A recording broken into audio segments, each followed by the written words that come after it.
It looks like Rasagna doesn't have permissions to unmute herself. Can you check?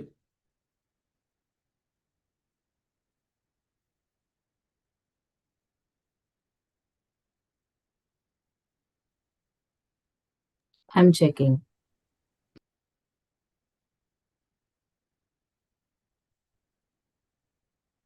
Prasigna. Oh, she's not the co-host. Go ahead, Prasigna. You're the co-host now.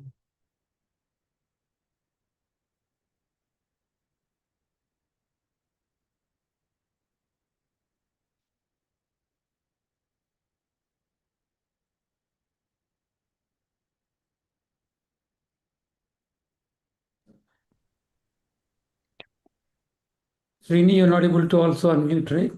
Yeah, I'm now.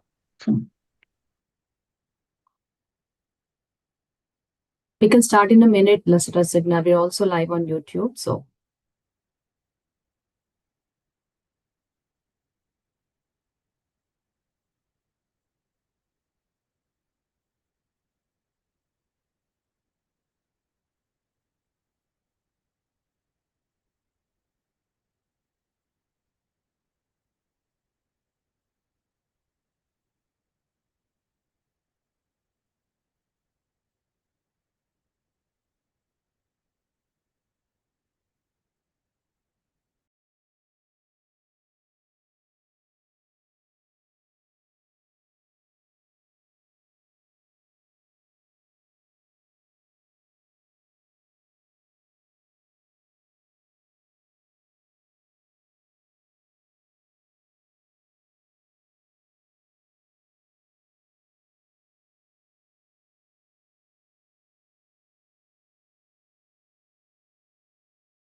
Hare Krishna, everyone, and welcome to an evening of reciting the Bhagavad Gita. My name is Rasagna, and I'm currently a senior at Georgia Tech. I am honored to have been a part of GitaWise for 10 years now and serve as the moderator for today's program. GitaWise has been a constant source of learning and reflection for me, and it's truly special to share this moment with all of you. As we step into the new year, many of us are thinking about growth, purpose, and the paths we hope to walk in the months ahead. Today, through GitaWise, we are choosing to begin this year by anchoring ourselves in wisdom that has guided seekers for generations. This evening, we will be reciting the English translations from the Bhagavad Gita as it is. We offer our heartfelt gratitude to Srila Prabhupada, whose faithful translations and commentary have made the timeless teachings of the Gita accessible to readers around the world. The Bhagavad Gita offers us with the tools to navigate moments of uncertainty, moral conflict, and self discovery, along with the opportunity to connect with the Supreme Personality on a deeper level. By reciting the English translations of each verse, we hope to create a space where the message of the Bhagavad Gita can be understood, reflected upon, and carried forward into our daily lives. We invite you to listen, reflect, and take with you any words or ideas that resonate. With that, let us read the invocation prayer and begin our recitation together.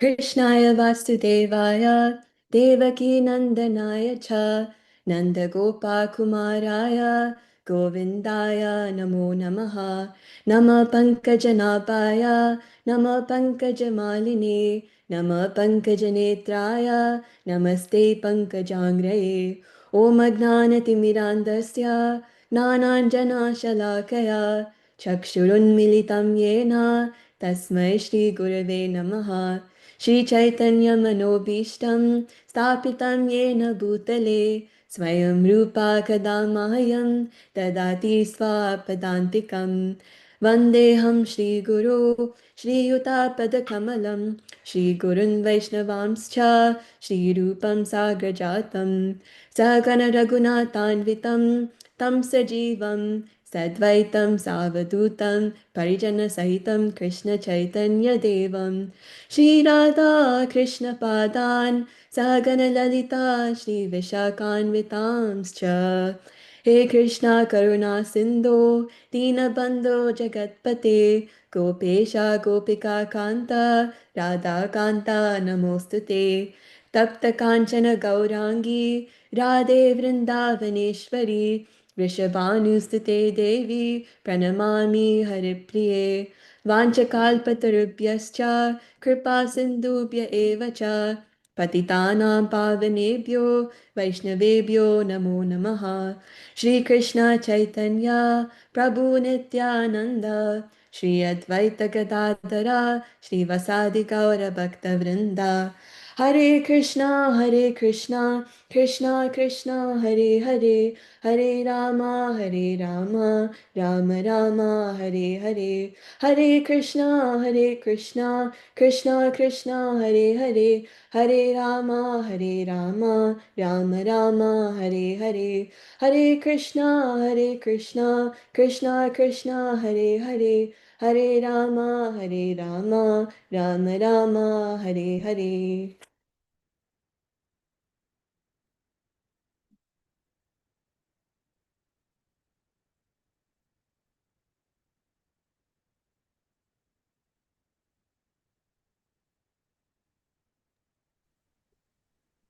Chapter 1 Observing the Armies on the Battlefield of Kurukshetra. Dhritarashtra said, O Sanjaya, after my sons and the sons of Pandu assembled in the place of pilgrimage at Kurukshetra desiring to fight, what did they do? Sanjaya said, O king, after looking over the army arranged in military formation by the sons of Pandu, King Duryodhana went to his teacher and spoke the following words.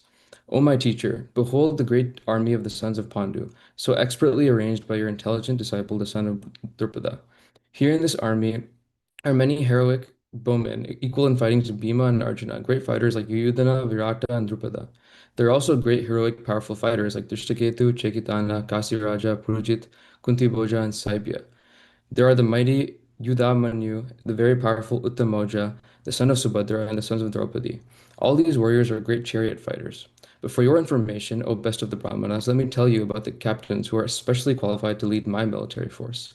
There are personalities like you, Bhishma, Karna, Kripa, Ashwatthama, Vikarna, and the son of Somadatta called Bodhishrava, who are always victorious in battle. There are many other heroes who are prepared to lay down their lives for my sake. All of them are well equipped with different kinds of weapons, and all are experienced in military science.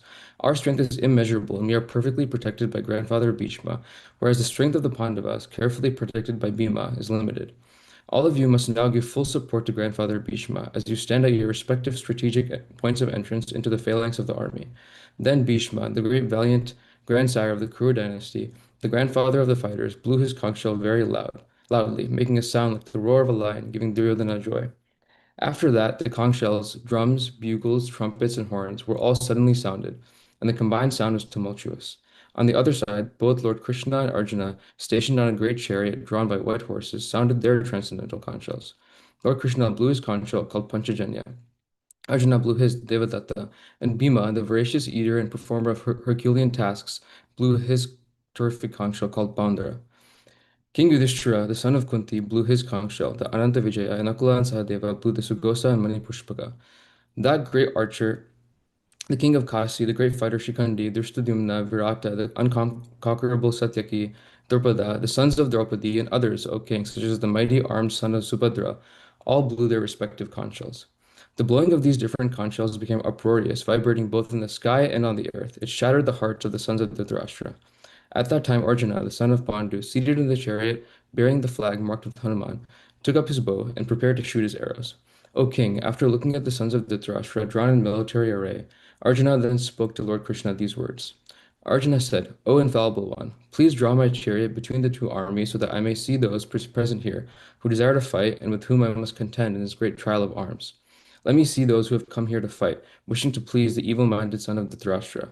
Sanjaya said, O descendant of Bharata, having thus been addressed by Arjuna, Lord Krishna drew up the fine chariot in the midst of the armies of both parties.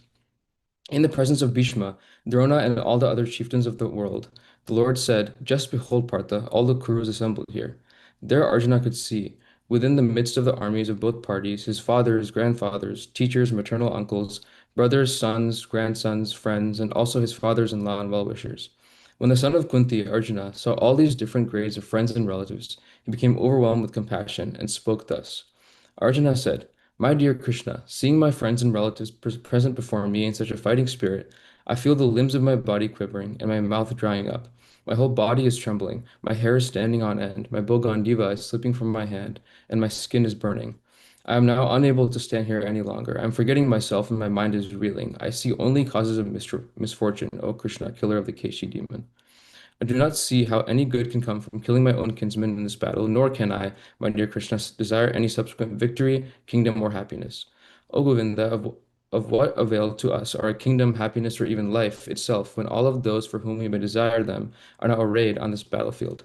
O Madhusudana, when teachers, fathers, sons, grandfathers, maternal uncles, fathers-in-law, grandsons, brothers-in-law, and other relatives are ready to give up their lives and properties and are standing before me, why should I wish to kill them?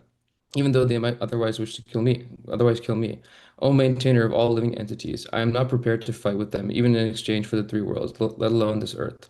What pleasure will be derived from killing the sons of Dhritarashtra? Sin will overcome us if we slay such aggressors. Therefore, it is not proper for us to kill the sons of Dhritarashtra and our friends. What should we gain, O Krishna, husband of the goddess of fortune, and how could we be happy by killing our own kinsmen? O Janardana, although these men, their hearts overtaken by greed, see no fault in killing one's family or quarreling with friends, why should we, who can see the crime in destroying a family, engage in these acts of sin? With the destruction of the dynasty, the eternal family tradition is vanquished, and thus the rest of the family becomes involved in irreligion. When irreligion is prominent in the family, O Krishna, the women of the family become polluted, and from the degradation of womanhood, O descendant of Vrishni, comes unwanted progeny. An increase of unwanted population certainly causes hellish life both for the family and for those who destroy the family tradition. The ancestors of such corrupt families fall down because the performances for offering them food and water are entirely stopped. By the evil deeds of those who destroy the family tradition and thus give rise to unwanted children, all kinds of community projects and family welfare activities are devastated. O Krishna, maintainer of the people, I have heard by disciplic succession that those whose family traditions are destroyed dwell always in hell. Alas, how strange it is that we are preparing to commit greatly sinful acts. Driven by the desire to enjoy royal happiness, we are intent on killing our own kinsmen. Better for me if the sons of Dhritarashtra, weapons in hand, were to kill me unarmed and unresisting on the battlefield. Sanjaya said, Arjuna, having thus spoken on the battlefield, cast aside his bow and arrows and sat down on the chariot, his mind overwhelmed with grief. Contents of the Gita summarized. Sanjaya said, seeing Arjuna full of compassion, his mind depressed, his eyes full of tears, Madhusudana Krishna spoke the following words. The Supreme Personality of the Godhead said, My dear Arjuna, how have these impurities come upon you? They are not at all befitting a man who knows the value of life. They lead not to higher planets but to infamy. O son of Pratha, do not yield to this degrading importance. It does not become you. So give up such petty weakness of heart and arise, O chastier of the enemy. Arjuna said, O killer of enemies, O killer of Madhu, how can I counterattack with arrows in battle men like Bhishma and Drona who are worthy of my worship? It would be better to live in this world by begging than to live at the cost of the lives of great souls who are my teachers. Even though desiring worldly gain, they are superiors. If they are killed, everything we enjoy will be tainted with blood. Nor do we know which is better, conquering them or being conquered by them. If we kill the sons of Dhritarashtra, we should not care to live. Yet they are now standing before us on the battlefield. Now I am confused about my duty and have lost all composure because of miserly weakness. In this condition, I am asking you to tell me for certain what is best for me. Now I am your disciple and a soul surrendered unto you. Please instruct me. I can find no means to drive away this grief which is drying up my senses. I will not be able to dispel it even if I win the in a prosperous revealed kingdom on earth with sovereignty like the demigods in heaven. Sanjay said, having spoken thus, Arjuna, chastier of enemies, told Krishna, Govinda, I shall not fight, and fell silent. O descendant of Bharata, at the time Krishna, smiling in the midst of both the armies, spoke the following words to the grief-stricken Arjuna. The supreme personality of Godhead said, while speaking learned words, you are mourning for what is not worthy of grief. Those who are wise lament neither for the living nor for the dead. Never was there a time when I did not exist, nor you, nor all these kings, nor in the future shall any of us cease to be. As the embodied soul continuously passes in this body from boyhood to youth to old age, the soul similarly passes into another body at death. A sober person is not bewildered by such a change. O son of Kunti, the non permanent appearance of happiness and distress and their disappearance is due course, or like the appearance and disappearance of winter and summer seasons. They arise from sense perception, ocean of Bharata, and one must learn to tolerate them without being disturbed. O best among men, Arjuna, the person who is not disturbed by happiness and distress and is steady in both is certainly eligible for liberation. Those who are seeds of the truth have concluded that of the non existent, the material body, there is no endurance, and of the eternal, the soul, there is no change. This they have concluded by studying the nature of both. That which pervades the entire body you should know to be indestructible. No one is able to destroy that imperishable soul. The material body of the indestructible, immeasurable, and eternal living entity is sure to come to an end. Therefore, fight, O descendant of Bharata. Neither he who thinks the living entity the slayer, nor he who thinks it slain is in knowledge. For the self slays not, nor is slain. For the soul there is neither birth nor death at any time. He has not come into being, does not come into being, and will not come into being. He is unborn, eternal, immovable, and invincible. Srini, you're muted. Unmute yourself. Again, same thing. I think double mute. Okay, is it okay now? Sorry. Okay.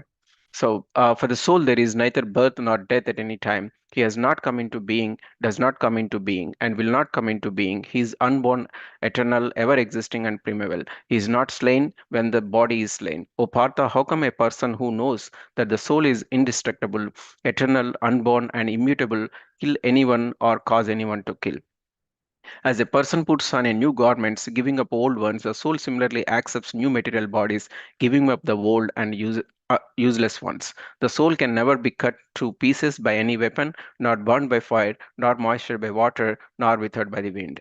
This individual soul is unbreakable and insoluble, and can be neither burned nor dried. He is everlasting, present everywhere, unchangeable, immovable, and eternally the same.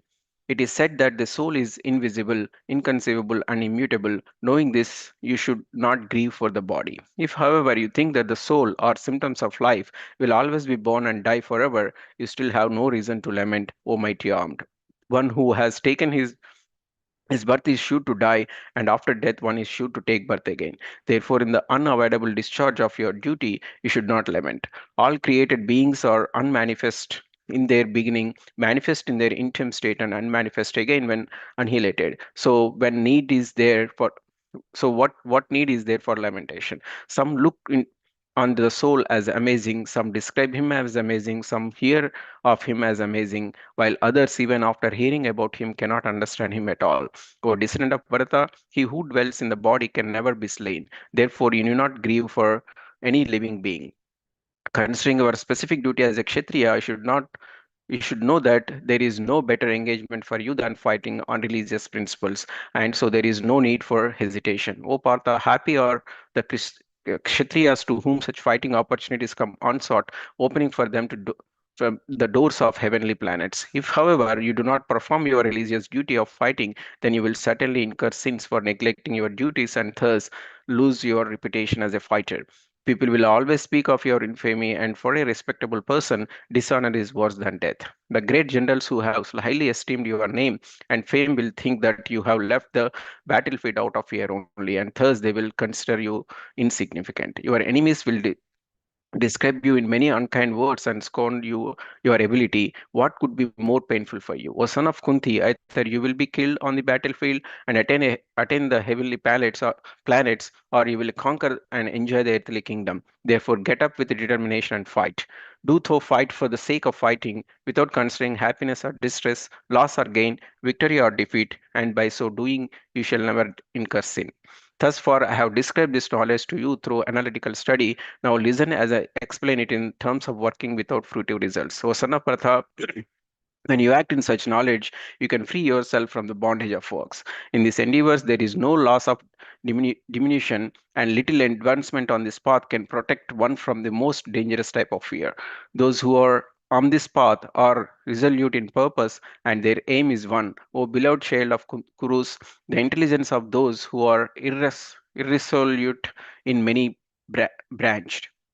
Men of small knowledge are very much attached to the flowery words of the Vedas, which recommend various fruitive activities for elevation to heavenly planets, resultant good birth, power, and so forth. Being desirous of sense gratification and opulent life, they say that there is nothing more than this.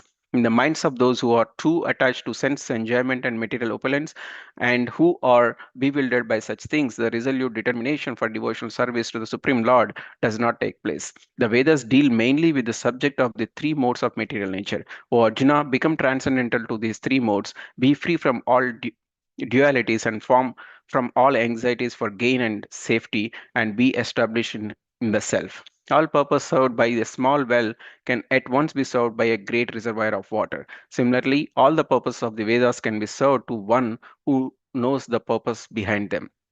You have a right to perform your prescribed duty, but you are not entitled to the fruits of action. Never consider yourself the cause of the results of your activities, and never be attached to not doing your duty. Perform your duty equiposed, O Arjuna, abandoning all attachments to success or failure. Such equanimity is called yoga. O Dhananjaya, keep all abominable activities far distant by devotional service, and in the consciousness surrender unto the Lord. Those who want to enjoy the fruits of their work are misers.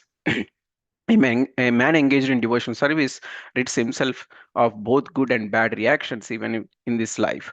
Therefore, strive for yoga, which is the art of all work. By thus engaging in devotional service to the Lord, great sages or devotees free themselves from the results of work in the material world. In this way, they become free from the cycle of birth and death, and attain the state beyond all miseries by going back to Godhead. When your intelligence has passed out of the dense forest of delusion, you shall become indifferent to all that has been heard and all that is to be heard.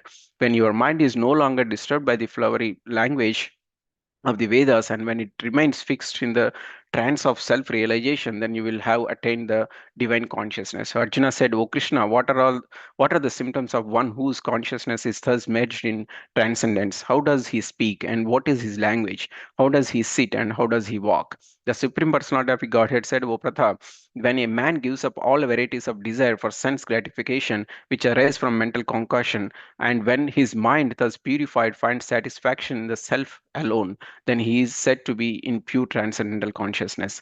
One who is not disturbed in mind even amidst of the threefold miseries, are elevated when there is happiness, and who is free from attachment, fear, and anger is called a sage of steady mind. In the material world, one who is unaffected by the whatever good or evil he may obtain, neither praising it nor dispraising it, it is firmly fixed in perfect knowledge. One who is able to withdraw his senses from sense objects, and as the tortoise draws its limbs within the shell, it is firmly fixed in perfect consciousness. Though the embodied soul may be restricted from the sense enjoyment, the taste for sense objects remains, but ceasing such engagements by experiencing a higher taste is fixed in consciousness. The senses are so strong and im- impetuous, O Arjuna, that they forcibly carry away the mind even of a man of discrimination who is endeavoring to control them. One who restrains his senses, keeping them under full control, and fixes his consciousness upon me is known as a man of steady intelligence. While contemplating the objects of the senses, a person develops attachment for them, and from such attachment, lust develops, and from lust, anger arises. From anger, complete delusion arises, and from delusion, bewilderment of memory. When memory is bewildered, intelligence is lost, and when intelligence is lost, one falls down again into the material pool. But a person free from all attachment and aversion, and able to control his senses through regulative principles of freedom, can obtain the complete mercy of the Lord. For one thus satisfied in Krishna consciousness, the threefold miseries of material existence exist no longer. In such satisfied consciousness, one's intelligence is soon well established. One who is not connected with the Supreme in Krishna consciousness can have neither transcendental intelligence nor a steady mind, without which there is no possibility of peace. And how can there be any happiness without peace?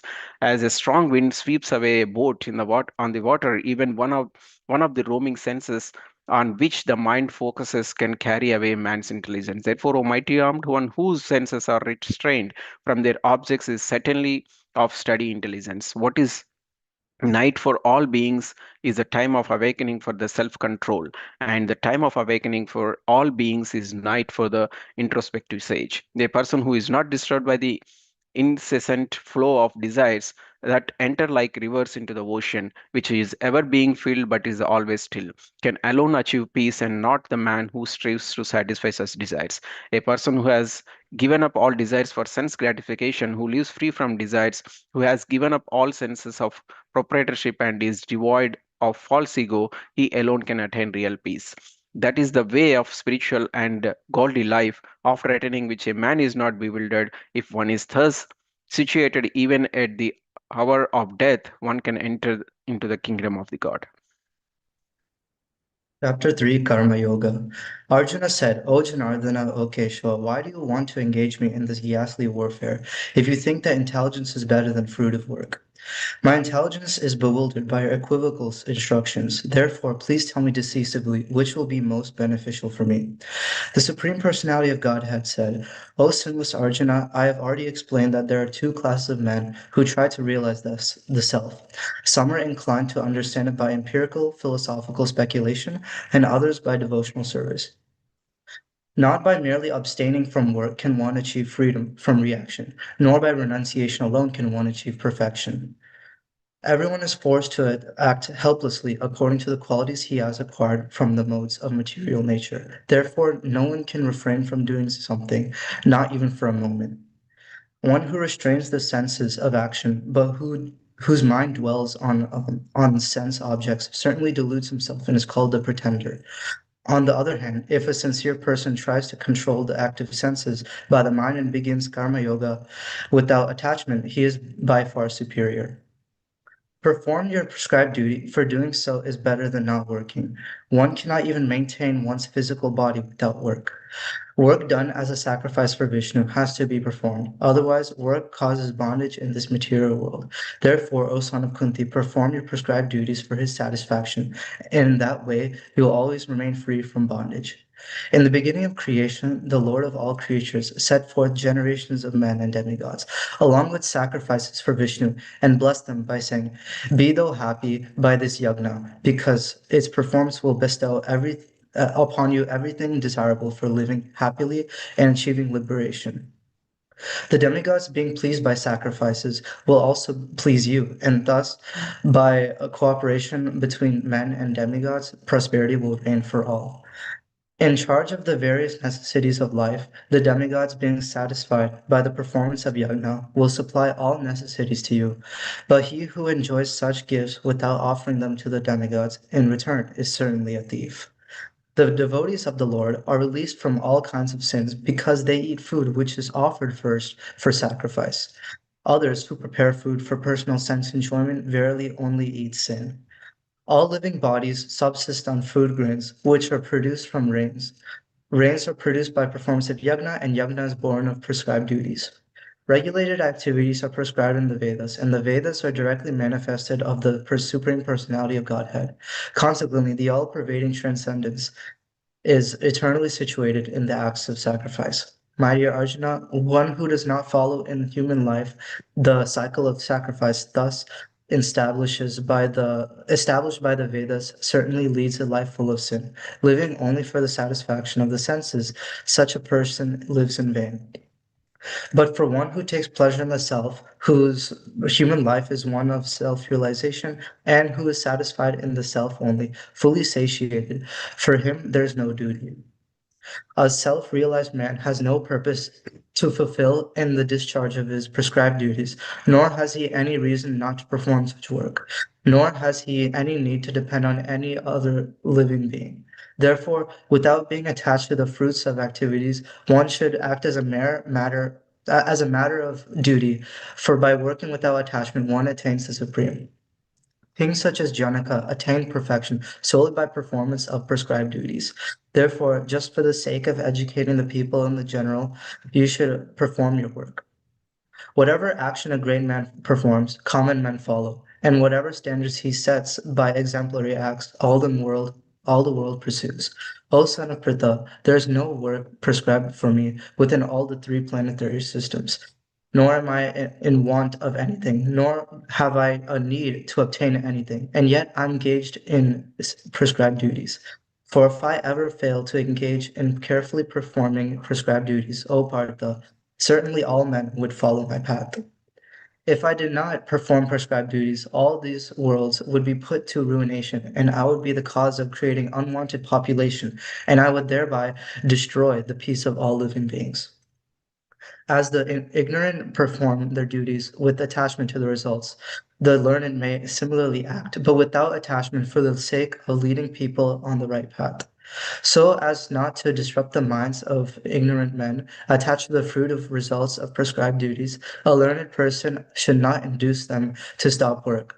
Rather, by working in the spirit of devotion, he should engage them in all sorts of activities for the gradual development of Krishna consciousness.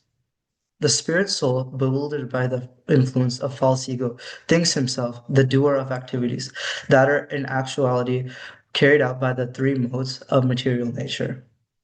One who is knowledge of the absolute truth, O mighty arm, does not engage himself in the senses and sense gratification, knowing well the differences between the work in devotion and work for fruit of results. Bewildered by the modes of material nature, the ignorant fully engage themselves in material activities and become attached, but the wise should not unsettle them, although these duties are inferior due to the performer's lack of knowledge. Therefore, O Arjuna, surrendering all your works unto me, with full knowledge of me, without desires for profit, with no claims to proprietorship, and free from lethargy, fight. Those persons who execute their duties according to my injunctions and who follow these teachings faithfully without envy become free from the bondage of fruit of actions. But those who out of envy disregard these teachings and do not follow them regularly are to be considered bereft of all knowledge, befooled, and ruined in their endeavors for perfection. Even a man of knowledge acts according to his own nature, for everyone who follows the nature he has acquired from the three modes. What can repression accomplish? There are principles to regulate attachment and aversion pertaining to the senses and their objects. One should not come under the control of such attachment and aversion because they are stumbling blocks on the path of self-realization. It is far better to discharge one's prescribed duties, even though faultily, than another's duties perfectly. Destruction in the course of performing one's own duty is better than engaging in another's duties, for to follow another's path is dangerous. Arjuna said, O descendant of Vishnu, by what is impelled to sinful acts, by what is one impelled to sinful acts, even unwillingly, as if engaged by force? The Supreme Personality of God had said, it is lust only, Arjuna, which is born of contact with the material mode of passion, and later transformed into wrath, and which is all devouring sinful enemy of this world. As fire is covered by smoke, as a mirror is covered by dust, or as the embryo is covered by the womb, the living entity is similarly covered by different degrees of this lust. Thus, the wise living entity's pure consciousness becomes covered by his eternal enemy in the form of lust, which is never satisfied and which burns like fire. The senses, the mind, and the intelligence are the sitting places of this lust. Through them, lust covers the real knowledge of the living entity and bewilders him. Therefore, O Arjuna, best of the Bharatas, in the very beginning, curb this great symbol of sin by regulating the senses, and slay this destroyer of knowledge and self-realization. The working senses are superior to dull matter. Mind is higher than the senses. Intelligence is higher than the mind, and the He, the soul, is even higher than the intelligence. Thus, knowing oneself to be transcendental to the material senses, mind, and intelligence, O mighty armed Arjuna, one should steady the mind by deliberate spiritual intelligence, Krishna consciousness, and thus, by spiritual strength, conquer this insatiable enemy known as lust.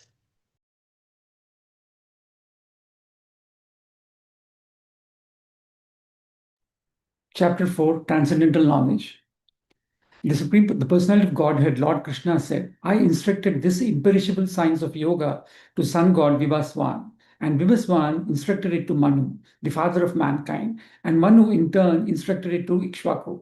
This supreme science was thus received through the chain of disciplic succession, and the saintly kings understood it that way. But in course of time, the succession was broken, and therefore the science as it is appears to be lost. The very ancient science of relationship with the Supreme is today told by me to you because you are my devotee as well as my friend and can therefore understand the transcendental mystery of this science. Arjuna said, the sun god Vivaswan is senior by birth to you. How am I to understand that in the beginning you instructed this science to him? The Supreme Personality of Godhead said, many, many births both you and I have passed. I can remember all of them, but you cannot, O subduer of the enemy. Although I am unborn and my transcendental body never deteriorates, and although I am the Lord of all the living entities, by my internal energy, I still appear in every millennium in my original transcendental form. Whenever and wherever there is a decline in religious practice, O descendant of Bharata, and a predominant rise of religion, at that time I descend myself to deliver the pious and to annihilate the miscreants, as well as to re-establish the principles of religion. I myself appear millennium after millennium. One who knows the transcendental nature of my appearance and activities does not, upon leaving the body, take this birth again in this material world, but attains my eternal abode, O Arjuna. Being freed from attachment, fear, and anger, being fully absorbed in me and taking refuge in me, many, many persons in the past became purified by knowledge of me, and thus they all attained transcendental love for me. As all surrender unto me, I reward them accordingly. Everyone follows my path in all respects, O son of Purata. Men in this world desire success in fruitful activities, and therefore they worship the demigods. Quickly, of course, men get results from fruitful work in this world. According to the three modes of material nature and the work associated with them, the four divisions of human society are created by me. And although I am the creator of the system, you should know that I am yet the non-doer, being unchangeable.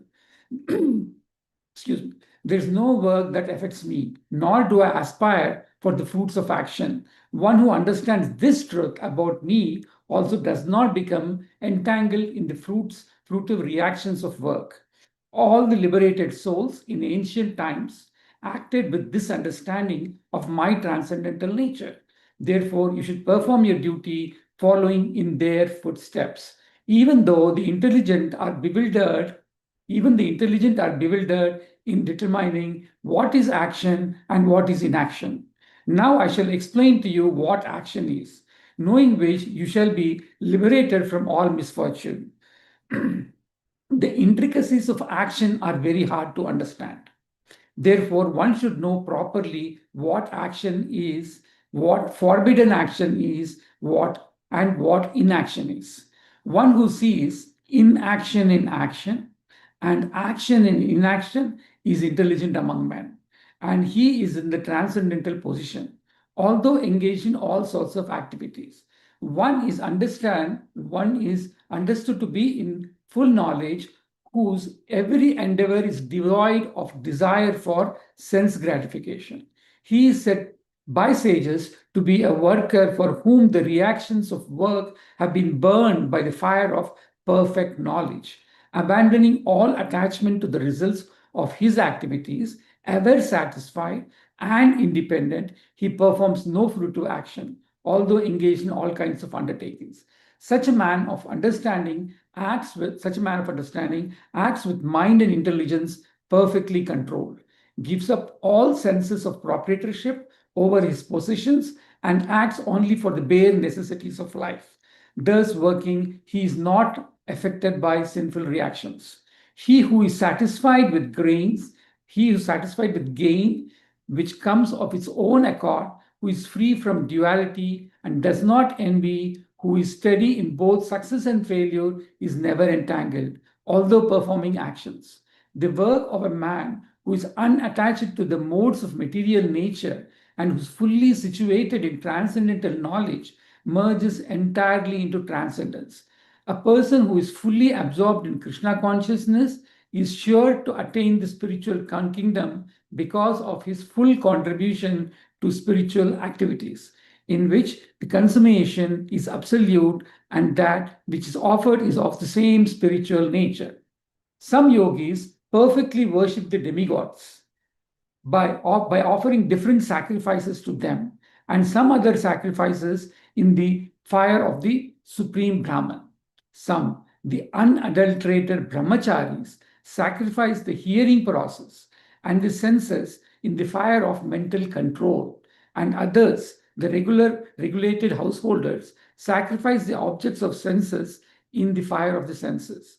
Others, who are interested in achieving self-realization through control of the mind and senses, offer the functions of all the senses and of the life birth as oblations into the fire of the controlled mind.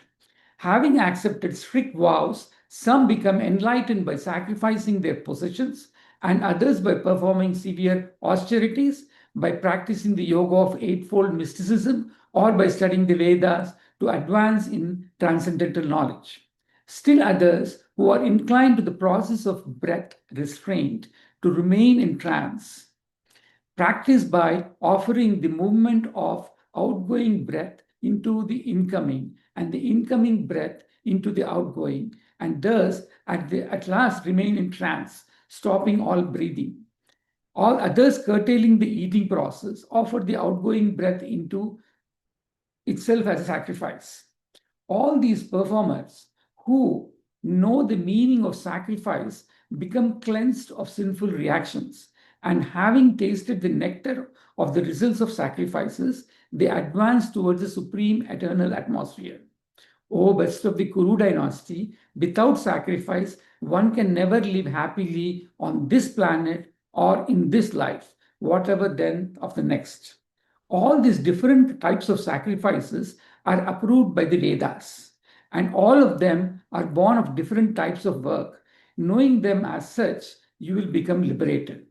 O chastiser of the enemy, the sacrifice performed in knowledge is better than mere sacrifice of material possessions. After all, O son of Pritha, all sacrifices of work culminate in transcendental knowledge. Just try to learn the truth by approaching a spiritual master. Enquire from him submissively and render service unto him. The self-realized souls can impart knowledge unto you because they have seen the truth. Having obtained real knowledge from a self-realized soul, you will never fall again into such an illusion. For by this knowledge, you will see that all living beings are but part of the Supreme, or in other words, they are mine. Even if you are considered to be the most sinful of all sinners, when you are situated in the boat of transcendental knowledge, you will be able to cross over the ocean of miseries.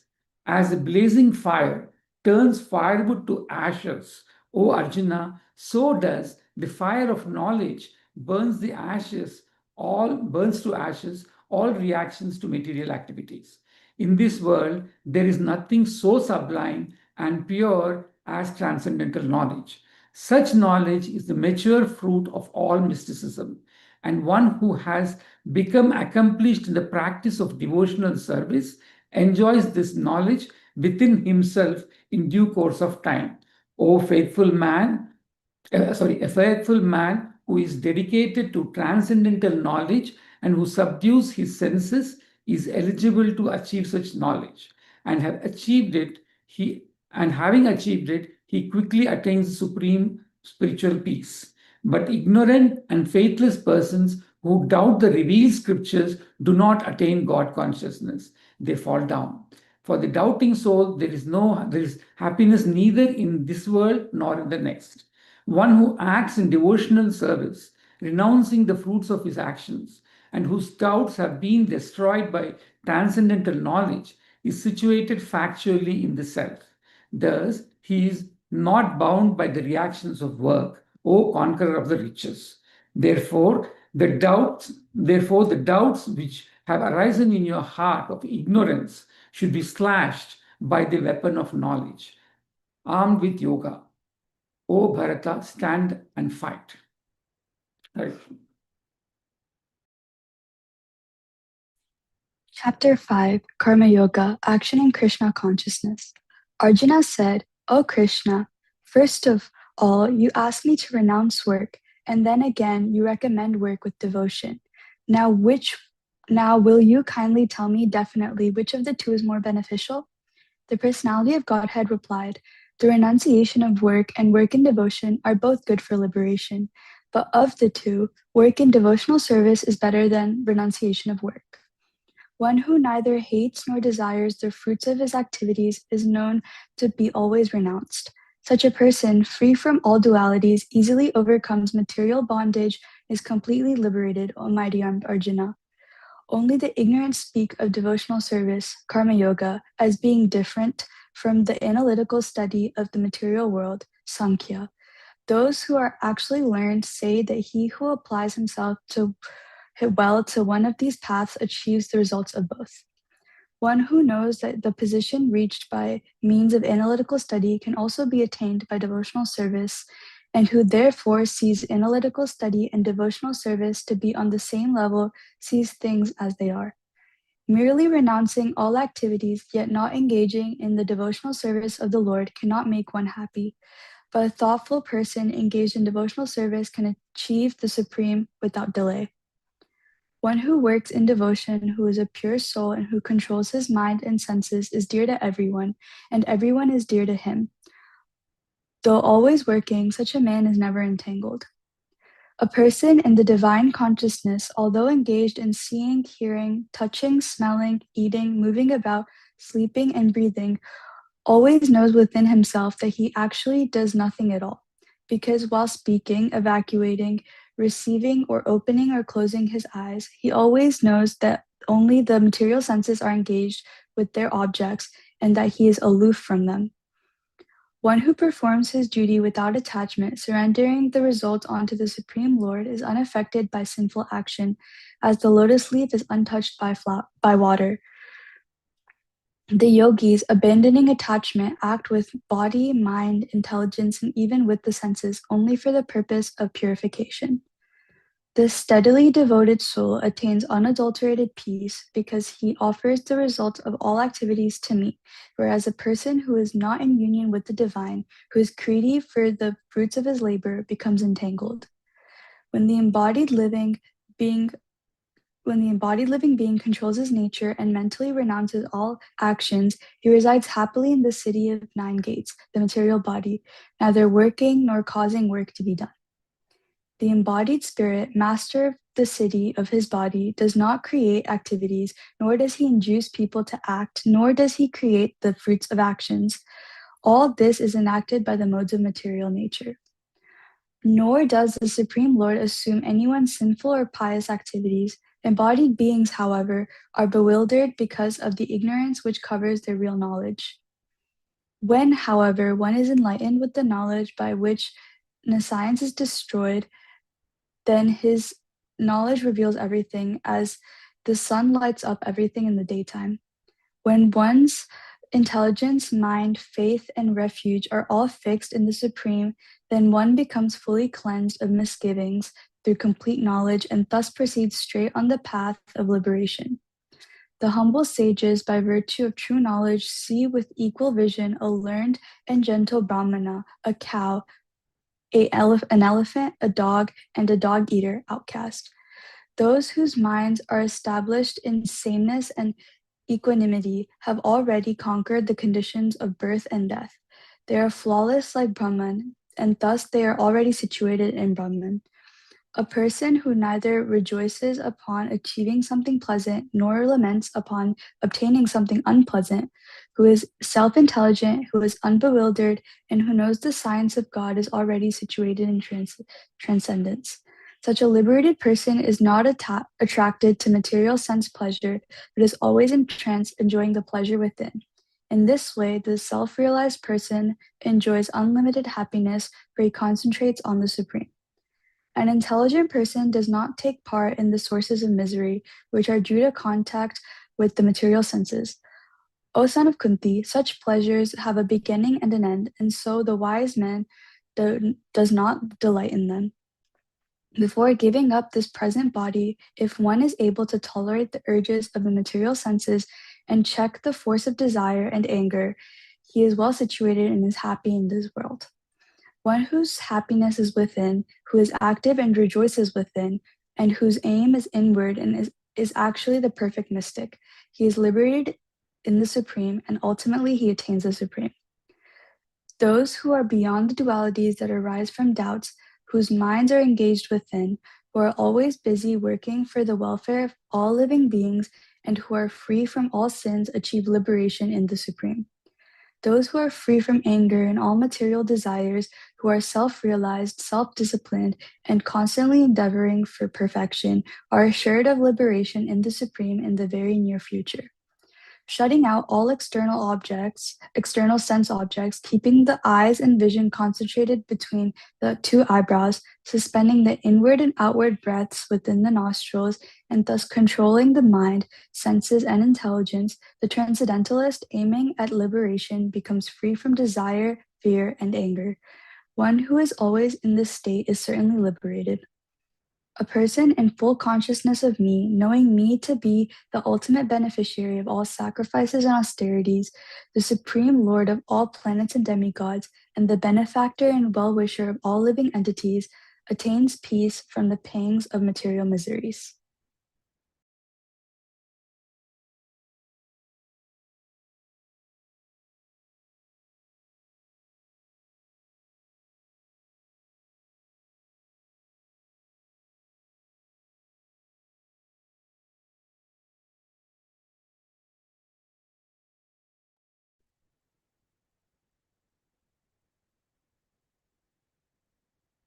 Sirisha?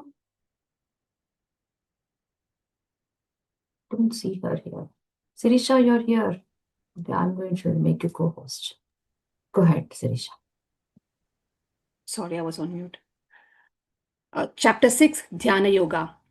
The Supreme Personality of Godhead said, one who is unattached to the fruits of his work and who works as he is obligated is in the renounced order of life, and he is the true mystic, not he who lights no fire and performs no duty.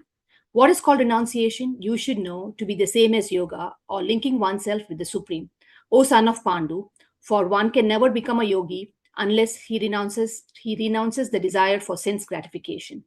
For one who is a neophyte in the Eightfold Yoga system, work is said to be the means, and for one who is already elevated in yoga, cessation of all material activities is said to be the means.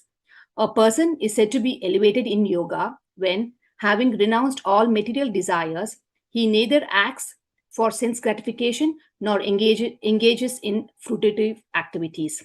One must deliver himself with the help of his mind and not degrade himself. The mind is the friend of the conditioned soul and his enemy as well. For him who has conquered the mind is the best of friends. But for one who has failed to do so, his mind will remain the greatest enemy. For one who has conquered the mind, the super soul is already reached, for he has attained tranquility.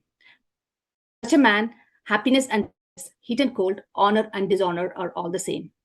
A person is said to be established in self-realization and is called a yogi or a mystic when he is fully satisfied by virtue of acquired knowledge and realization. Such a person is situated in transcendence and is self-controlled. He sees everything, whether it be pebbles, stone, or gold, as the same.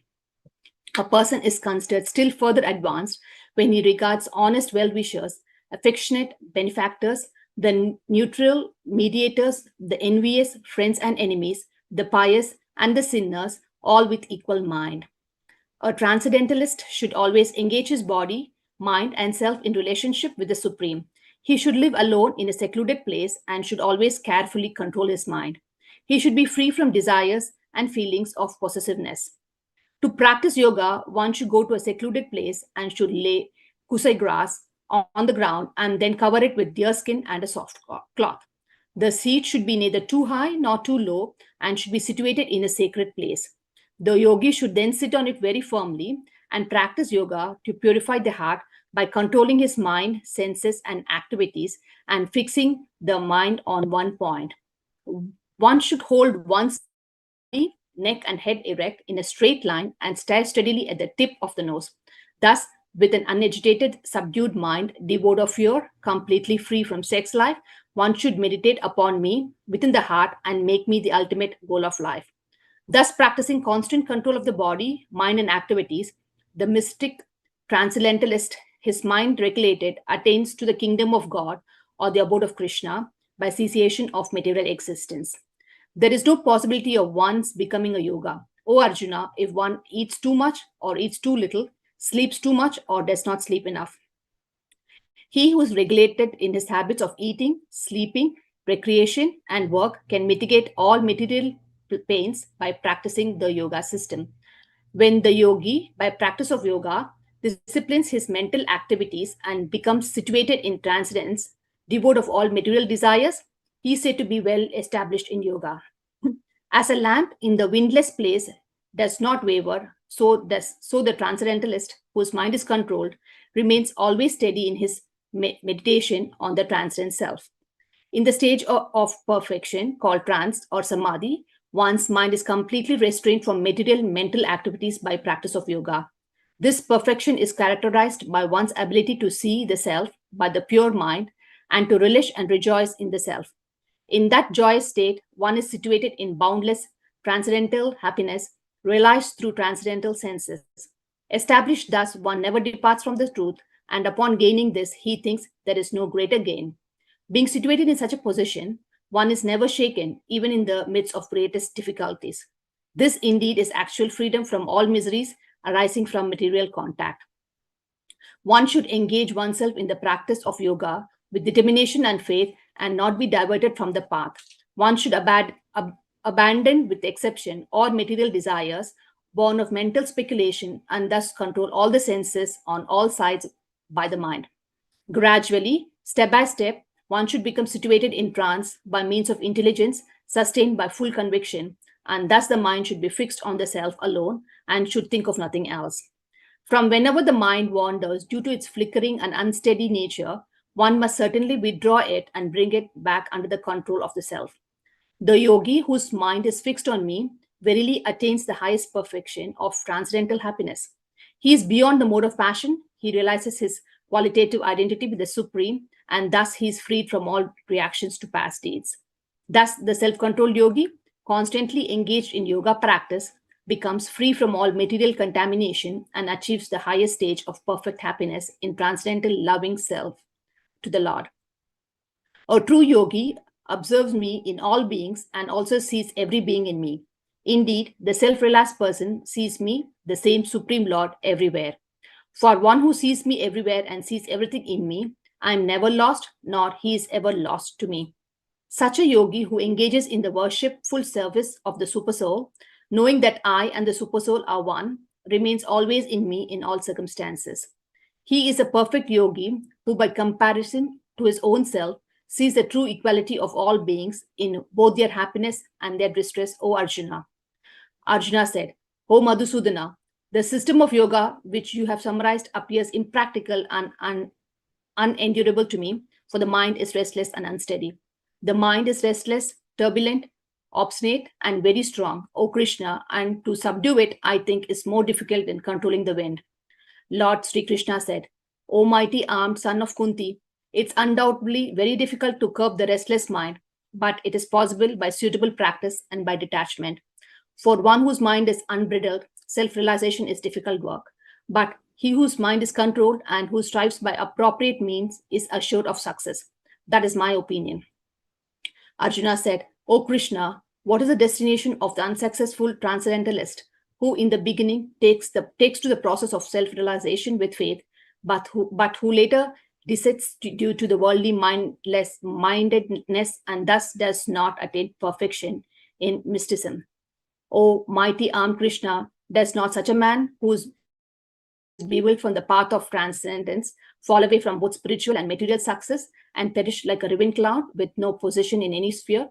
This is my doubt, O Krishna, and I ask you to dispel it completely. But for you, no one is to be found who can destroy this doubt. The Supreme Personality of Godhead said, Son of Partha, a transcendentalist engaged in auspicious activity does not meet with destruction either in this world nor in the spiritual world.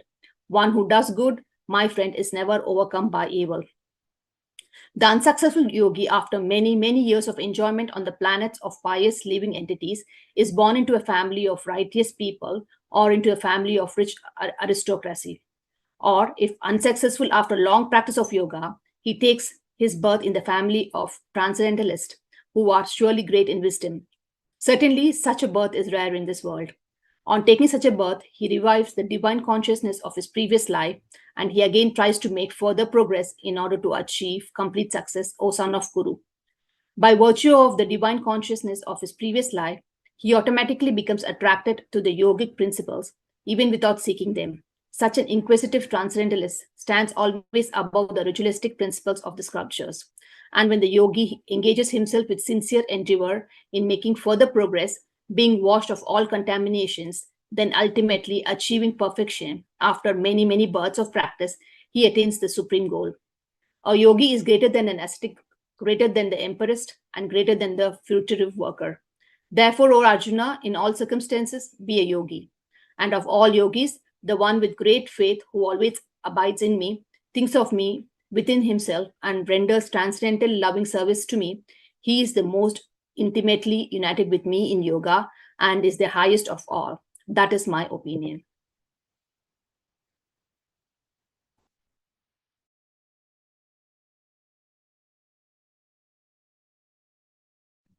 Chapter 7 Knowledge of the Absolute. The Supreme Personality of Godhead said, Now hear, O son of Pritha, how by practicing yoga in full consciousness of me, with mind attached to me, you can know me in full, free from doubt. I shall now declare unto you in full this knowledge, both phenomenal and numinous. This being known, nothing further shall remain for you to know. Out of many thousands among men, one may endeavor for perfection, and of those who have achieved perfection, hardly one knows me in truth. Earth, water, fire, air, ether, mind, intelligence, and false ego. Altogether, these 8 constitute my separated material energies. Besides these, O mighty armed Arjuna, there is another, superior energy of mine, which comprises the living entities who are exploiting the resources of this material inferior nature. All created beings have their source in these 2 natures. Of all that is material and all that is spiritual in this world, know for certain that I am both the origin and the dissolution. O conqueror of wealth, there is no truth superior to me. Everything rests upon me as pearls are strung on a thread. O son of Kunti, I am the taste of water, the light of the sun and moon, the syllable Om in the Vedic mantras. I am the sound in ether and ability in man. I am the original fragrance of the earth, I am the heat in fire. I am the life of all that lives, and I am the penances of all ascetics. O son of Pritha, know that I am the original seed of all existences, the intelligence of the intelligent, and the prowess of all powerful men. I am the strength of the strong, devoid of passion and desire. I am sex life, which is not contrary to religious principles, O Lord of the Bharatas. Know that all states of being, be they of goodness, passion, or ignorance, are manifested by my energy. I am, in one sense, everything, but I am independent. I am not under the modes of material nature, for they, on the contrary, are within me. Deluded by the 3 modes, goodness, passion, and ignorance, the whole world does not know me, who am above the modes and inexhaustible. This divine energy of mine, consisting of the 3 modes of material nature, is difficult to overcome, but those who have surrendered unto me can easily cross beyond it. Those miscreants who are grossly foolish, who are lowest among mankind, whose knowledge is stolen by illusion, and who partake of the atheistic nature of demons, do not surrender unto me. O best among the Bharatas, 4 kinds of pious men begin to render devotional service unto me: the distressed, the desire of wealth, the inquisitive, and he who is searching for knowledge of the Absolute. Of these, the one who is in full knowledge and who is always engaged in pure devotional service is the best, for I am very dear to him and he is dear to me. All these devotees are undoubtedly magnanimous souls, but he who is situated in knowledge of me I consider to be just like my own self. Being engaged in my transcendental service, he is sure to attain me, the highest and most perfect goal. After many births and deaths, he who is actually in knowledge surrenders unto me, knowing me to be the cause of all causes and all that is. Such a great soul is very rare. Those whose intelligence has been stolen by material desires surrender unto demigods and follow the particular rules and regulations of worship according to their own natures. I am in everyone's heart as the supersoul. As soon as one desires to worship some demigod, I make his faith steady so that he can devote himself to that particular deity. Endowed with such a faith, he endeavors to worship a particular demigod and obtains his desires. But in actuality, these benefits are bestowed by me alone. Men of small intelligence worship the demigods, and their fruits are limited and temporary.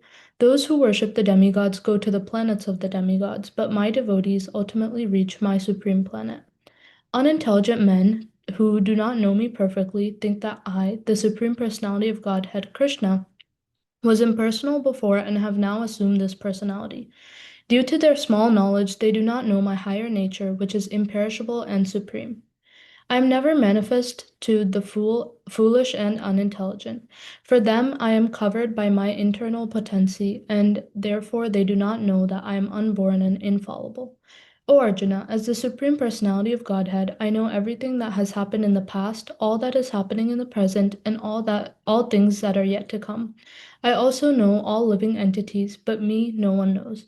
O Scion of Bharata, O conqueror of the foe, all living entities are born into delusion, bewildered by dualities arisen from desire and hate.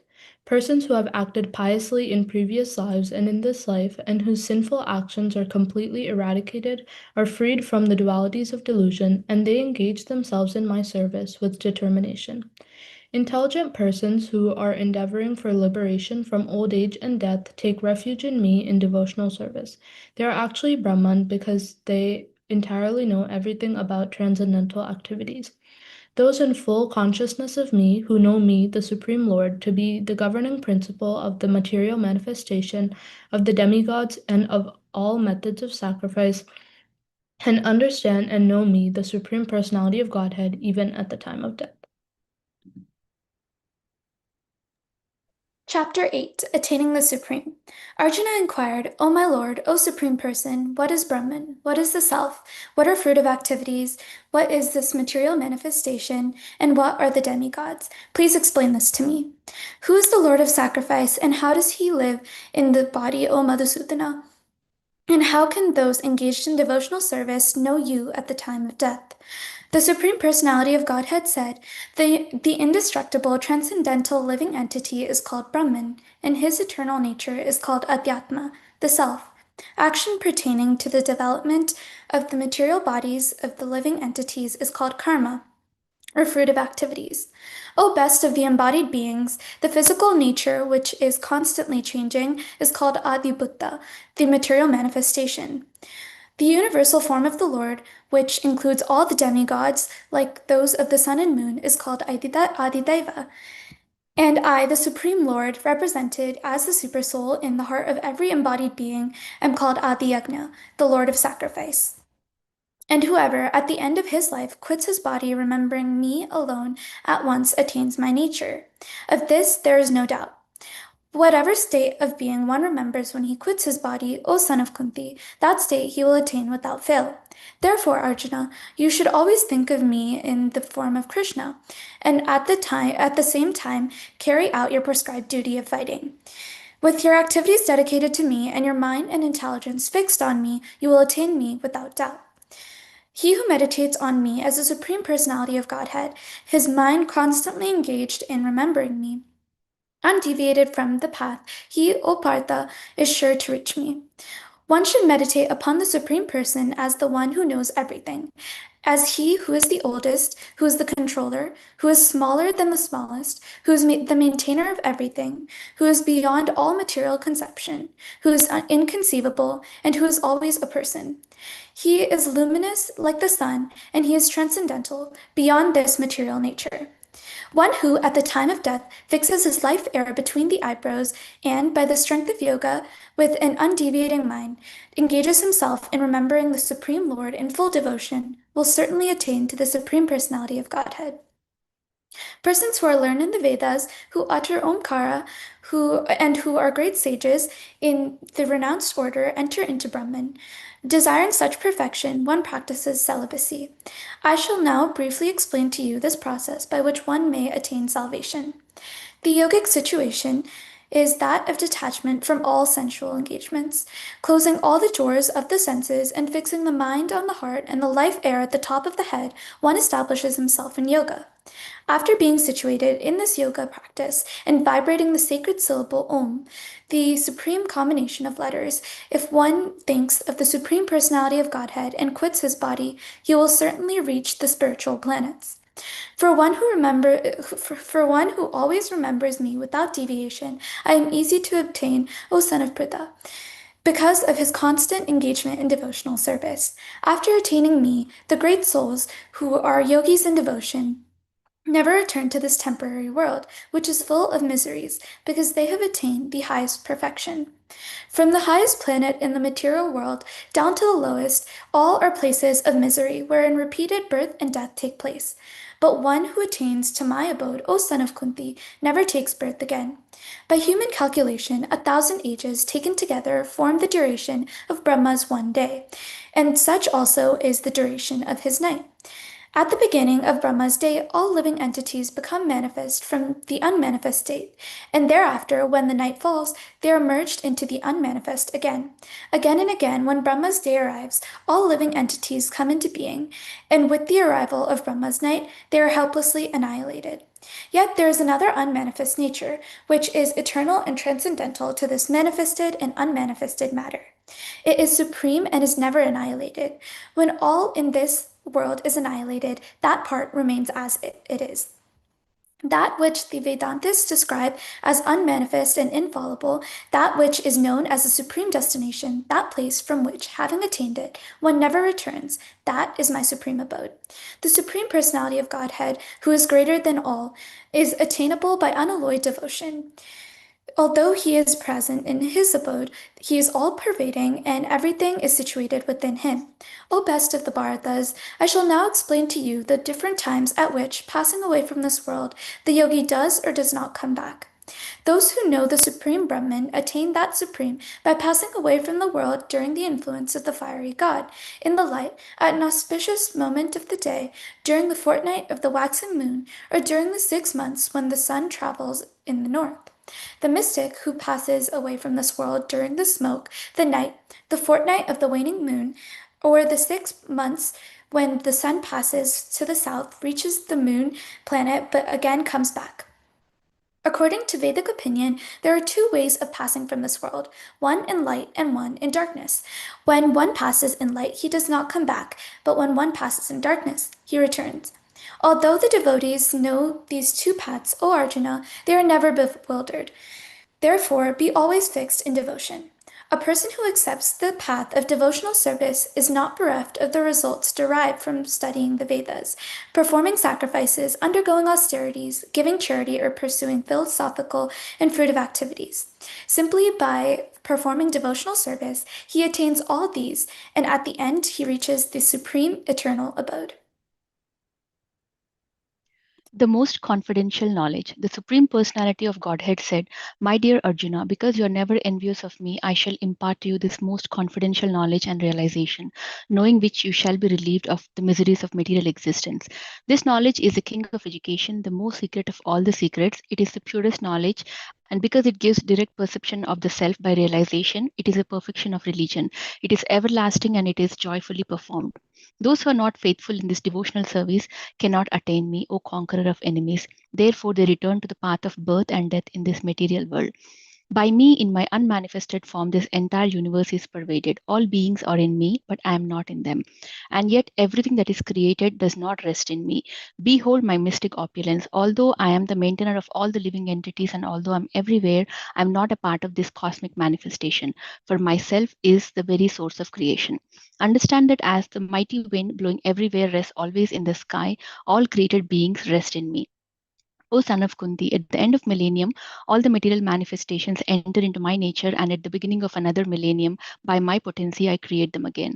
The whole cosmic order is under me. Under my will, it will automatically manifest and again, and under my will, it will be annihilated at the end.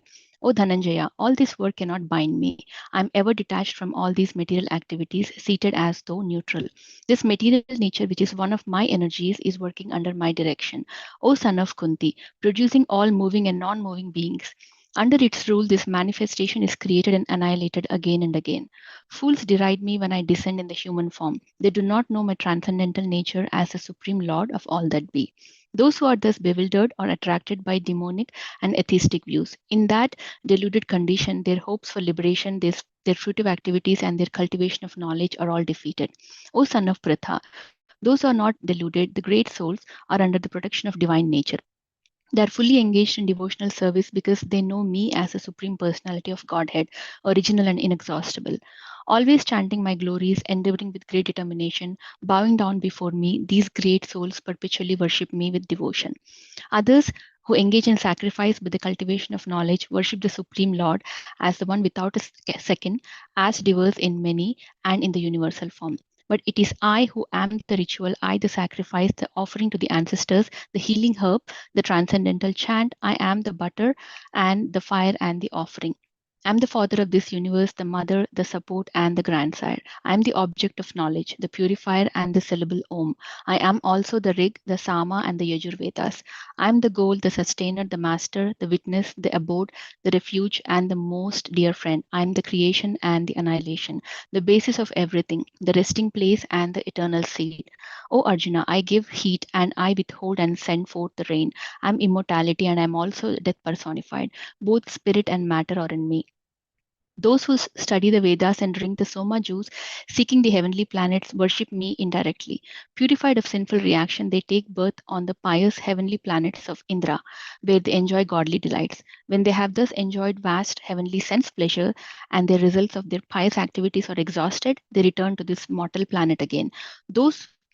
Thus, those who seek the sense enjoyment by adhering to the principles of three Vedas achieve only repeated birth and death. But those who always worship me with exclusive devotion, meditating on my transcendental form, to them I carry what they lack and I preserve what they have. Those who are devotees of other gods and who worship them with faith actually worship only me, O son of Kunti, but they do so in a wrong way. I am the only enjoyer and the master of all the sacrifices. Therefore, those who do not recognize my true transcendental nature fall down. Those who worship the demigods will take birth among the demigods. Those who worship the ancestors go to the ancestors. Those who worship ghosts and spirits will take birth among such beings. And those who worship me will live with me. If one offers me with love and devotion a leaf, a flower, a fruit, or water, I will accept it. Whatever you do, whatever you eat, whatever you offer or give away, and whatever austerities you perform, do that, O son of Kunti, as an offering to me. In this way, you will be freed from bondage to work and its auspicious and inauspicious results. With your mind fixed on me in this principle of renunciation, you'll be liberated and come to me. I envy no one, not am I partial to anyone. I am equal to all, but whoever renders service unto me in devotion is a friend, is in me, and I am also a friend to him. Even if one commits the most abominable action, if he is engaged in devotional service, he is to be considered saintly because he is properly situated in his determination. He quickly becomes righteous and attains lasting peace. O son of Kunti, declare it boldly that my devotee never perishes. O son of Pratha, those who take shelter in me, though they be of lower birth, women, Vaishyas, and Sudras, can attain the supreme destination. How much more this is so of the righteous Brahmanas, the devotees, and the saintly kings. Therefore, having come to this temporary miserable world, engage in loving service unto me. Engage your mind always in thinking of me, become my devotee, offer obeisance to me, and worship me. Being completely absorbed in me, you will surely come to me. The opulence of the Absolute. The Supreme Personality of a Godhead said, "Listen again, O mighty armed Arjuna, because you are my dear friend, for your benefit I shall speak to you further, giving knowledge that is better than what I have already explained. Neither the host of the demigods nor the great sages who know my origin or opulences, for in every respect I am the source of demigods and sages. He who knows me as the unborn and the beginningless, as the supreme lord of all the worlds, he only undulated among men, is freed from all the sins. Intelligence, knowledge, freedom from doubt and delusion, forgiveness, truthfulness, control of the senses, control of the mind, happiness and distress, birth, death, fear, fearlessness, non-violence, equanimity, satisfaction, austerity, charity, fame, and infamy. All these various qualities of living beings are created by me alone. The seven great sages, and before them the four other great sages and the Manus, progenitors of the mankind, come from me, born from my mind, and all the living beings populating the various planets descend from them. One who is factually convinced of this opulence and the mystic power of mine engages in unalloyed devotional service. Of this there is no doubt. I am the source of all spiritual and material worlds. Everything emanates from me. The wise who perfectly know this engage in my devotional service and worship me with all their hearts. The thoughts of my pure devotees dwell in me. Their lives are fully devoted my service, and they derive great satisfaction and the bliss from my always enlightening one another and conversing about me. To those who are constantly devoted to serving me with love, I give understanding by which they can come to me. To show them special mercy, I, dwelling in their hearts, destroy with the shining lamp of knowledge the darkness, the born of the ignorance. Arjuna said, "You are the Supreme Personality of Godhead, the ultimate Adobe, the purest and the absolute truth. You are the eternal, transcendental, original person, the unborn, the greatest. All the great sages such as Narada, Asita, Devala, and Vyasa confirm this truth about you, and now you yourself are declaring it to me. O Krishna, I totally accept as truth all that you have told me. Neither the demigods nor the demons, O Lord, can understand your personality. Indeed, you alone know yourself by your own internal potency. O Supreme Person, origin of all, Lord of all beings, God of gods, Lord of the universe. Please tell me in detail of your divine opulences by which you pervade all these worlds. O Krishna, O Supreme Mystic, how shall I constantly think of you? And how shall I know you? In what various forms are you to be remembered? O Supreme Personality of Godhead. O Janardana, again please describe in detail the mystic power of your opulences. I am never satiated in hearing about you, for the more I hear, the more I want to taste the nectar of your words. The Supreme Personality of Godhead said, "Yes, I will tell you of my splendorous manifestation, but only of those which are prominent. O Arjuna, for my opulence is limitless. I am the super soul, O Arjuna, seated in the hearts of all living entities. I am the beginning, the middle, and end of all beings. O Aditya, of the Adityas, I am a Vishnu. Of the lights, I am a radiant sun. Of the Maruts, I am Marachi. And among the stars, I am the moon. Of the Vedas, I am Samaveda. Of the demigods, I am Indra, the king of heaven. Of the senses, I am the mind. And living beings, I am the living force, consciousness. Of all the Rudras, I am the lord of Shiva. Of the Ikshas and Rakshasas, I am the lord of wealth, Kuvera. Of the Vasus, I am fire, Agni. And of the mountains, I am Meru. Of priest, O Arjuna, know me to be chief. Brahaspati, of generals, I am Kartikeya. And of the bodies of water, I am the ocean. Of the great sages, I am a brew. Of the vibrations, I am the transcendental Om. Of sacrifices, I am chanting of holy names, Japa. And of the immovable things, I am the Himalayas. Of all the trees, I am the banyan tree. And of the sages, among the demigods, I am Narada. Of the Gandharvas, I am Chitraratha. And among perfected beings, I am the sage Kapila. Of the horses know me to be Uchair Sarva, produced during the churning of the ocean for nectar. Of the lordly elephants, I am Airavata, and among men I am the monarch. Of weapons, I am the thunderbolt. Among cows, I am the Surabhi. Of causes for procreation, I am a Kandarpa, the god of love, and of the serpents, I am the Vasuki. Of the many hooded Nagas, I am Ananta, and among the aquatics, I am the demigod Varuna. Of the departed ancestors, I am Aran. Aryama, and among the dispensers of law, I am Emma, and the Lord of Death. Among the Daitya demons, I am devoted Prahlada. Among subduers, I am Time. Among beasts, I am the lion. And among birds, I am Garuda. Of purifiers, I am the wind. Of the wielders of the weapon, I am Rama. Of the fishes, I am the shark. And of the flowing rivers, I am the Ganges. Of all the creations, I am the beginning and the end, and also the middle. O Arjuna, of all the sciences, I am the spiritual science of the self, and among the logicians, I am the conclusive truth. Of letters, I am the letter A. Among the compound words, I am the dual compound. And among the inexhaustible time I of the creators, I am the Brahma.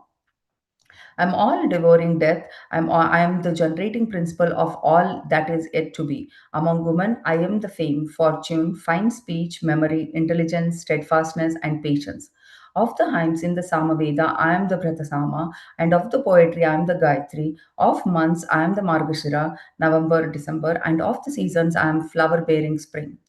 I'm also the gambling of the cheats, and I'm of the splendid. I am the splendor. I am the victory. I am the adventure, and I'm the strength of the strong. Of the descendants of the Vrishni, I am the Vasudeva, and of the Pandavas, I am the Arjuna. Of the sages, I am Vyasa, and among the great thinkers, I am Usana. Among all the means of suppressing lawlessness, I am the punishment, and of those who seek victory, I am morality. Of secret things, I am silence, and of the wise, I am the wisdom. Furthermore, O Arjuna, I am the generating seed of all the existences. There is no being moving or non moving that can exist without me. O mighty conqueror of enemies, there is no end to my divine manifestations. What I have spoken to you is a mere indication of my infinite opulences. Know that of all the opulent, beautiful, and the glorious creations spring from but a spark of my splendor.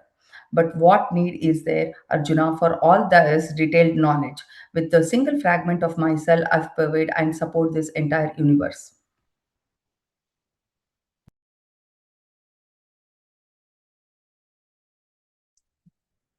Chapter 11, the Universal Form.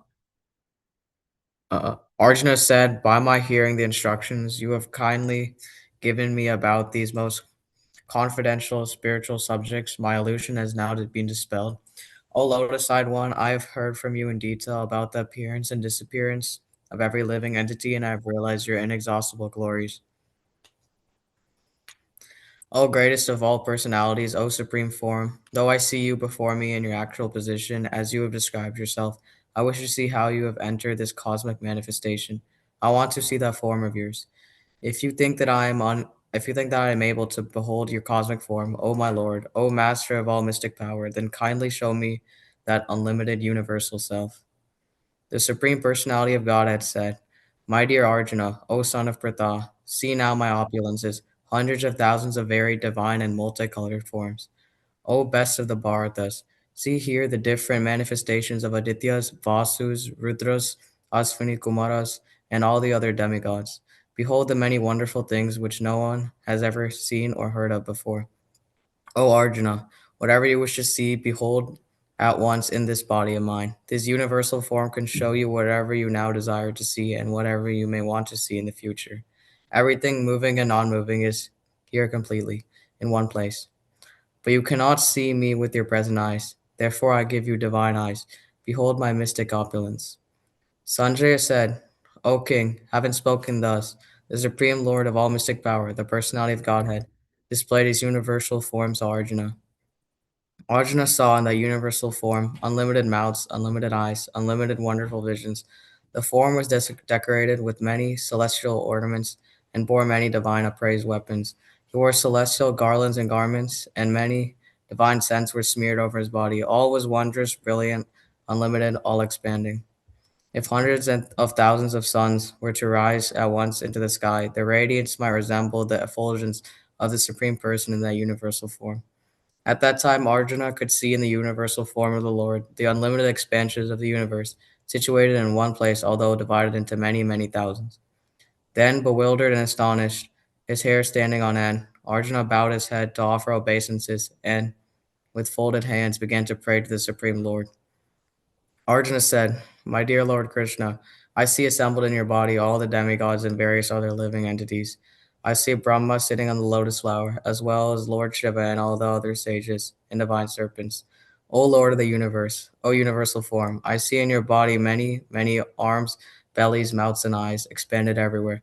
Without limit, I see in you no end, no middle, and no beginning. Your form is difficult to see because of its glaring effulgence, spreading on all sides like blazing fire or the immeasurable radiance of the sun. Yet I see this glowing form everywhere, adorned with various crowns, clubs, and discs. You are the supreme primal objective. You are the ultimate resting place of all this universe. You are inexhaustible, and you are the oldest. You are the maintainer of the eternal religion and the personality of Godhead. This is my opinion. You are without origin, middle, or end. Your glory is unlimited. You have numberless arms, and the sun and moon are your eyes. I see you with blazing fire coming forth from your mouth, burning this entire universe by your own radiance.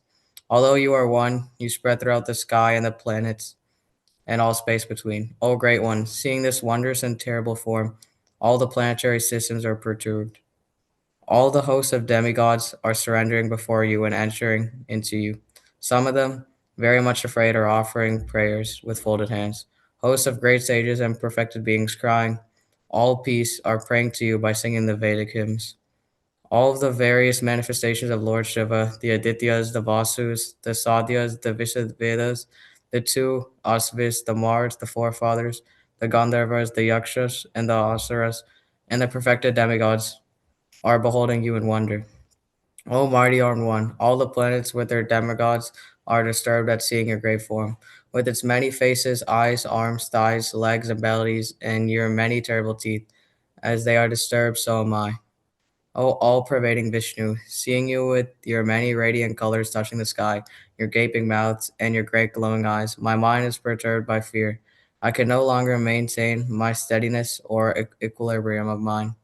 O Lord of lords, O refuge of the worlds, please be gracious to me. I cannot keep my balance, seeing thus your blazing death-like faces and awful teeth. In all directions I am bewildered. All the sons of Dhritarashtra, along with their allied kings, and Bhishma, Drona, Karna, and our chief soldiers also, are rushing into your fearful mouths, and some I see trapped with heads smashed between your teeth. As the many waves of the rivers flow into the ocean, so do all these great warriors enter, blazing into your mouths. I see all people rushing full speed into your mouths, as moths dash to destruction in a blazing fire. O Vishnu, I see you devouring all people from all sides with your flaming mouths, covering all the universe with your effulgence. You are manifest with terrible scorching rays. O Lord of lords, so fierce of form, please tell me who you are. I offer my obeisances unto you. Please be gracious to me. You are the primal Lord. I want to know about you, for I do not know what your mission is. The Supreme Personality of Godhead said, Time I am, the great destroyer of worlds, and I have come to destroy all people, with the exception of you, the Pandavas. All the soldiers here on both sides will be slain. Therefore, get up, prepare to fight and win glory. Conquer your enemies and enjoy a flourishing kingdom. They are already put to death in my arrangement, and you, O Sabyasachi, can be but an instrument in the fight. Drona, Bhishma, Jayadratha, Karna, and other great warriors have already been destroyed by me. Therefore, kill them and do not be disturbed. Simply fight, and you will vanquish your enemies in battle. Sanjaya said to Dhritarashtra, O king, after hearing these words from the Supreme Personality of Godhead, the trembling Arjuna offered obeisances with folded hands again and again. He fearfully spoke to Lord Krishna in a faltering voice as follows. Arjuna said, O master of the senses, the world becomes joyful upon hearing your name, and thus everyone becomes attached to you. All of the perfected beings offer you their respectful homage. The demons are afraid, and they flee here and there. All this is rightly done. O great one, greater even than Brahma, you are the original creator. Why then should they not offer their respectful obeisances unto you? O limitless one, God of gods, refuge of the universe, you are the invincible source, the cause of all causes, transcendental to this material manifestation. You are the original personality of Godhead, the oldest, the ultimate sanctuary of this manifested cosmic world. You are the knower of everything, and you are all that is knowable. You are the supreme refuge above the material modes, O limitless form. This whole cosmic manifestation is pervaded by you. You are air, and you are the supreme controller. You are fire, you are water, and you are the moon. You are Brahma, the first living creature, and you are the great grandfather. I therefore offer my respectful obeisances unto you 1,000 times, and again and yet again. Obeisances to you from the front, from behind, and from all the sides. O unbounded power, you are the master of limitless might. You are all pervading, and thus you are everything. Thinking of you as my friend, I have rashly addressed you, O Krishna, O Yadava, O my friend, not knowing your glories. Please forgive whatever I may have done in madness or in love. I have dishonored you many times, jesting as we relaxed, lay on the same bed, or sat or ate together, sometimes alone and sometimes in front of many friends. O infallible one, please excuse me for all those offenses.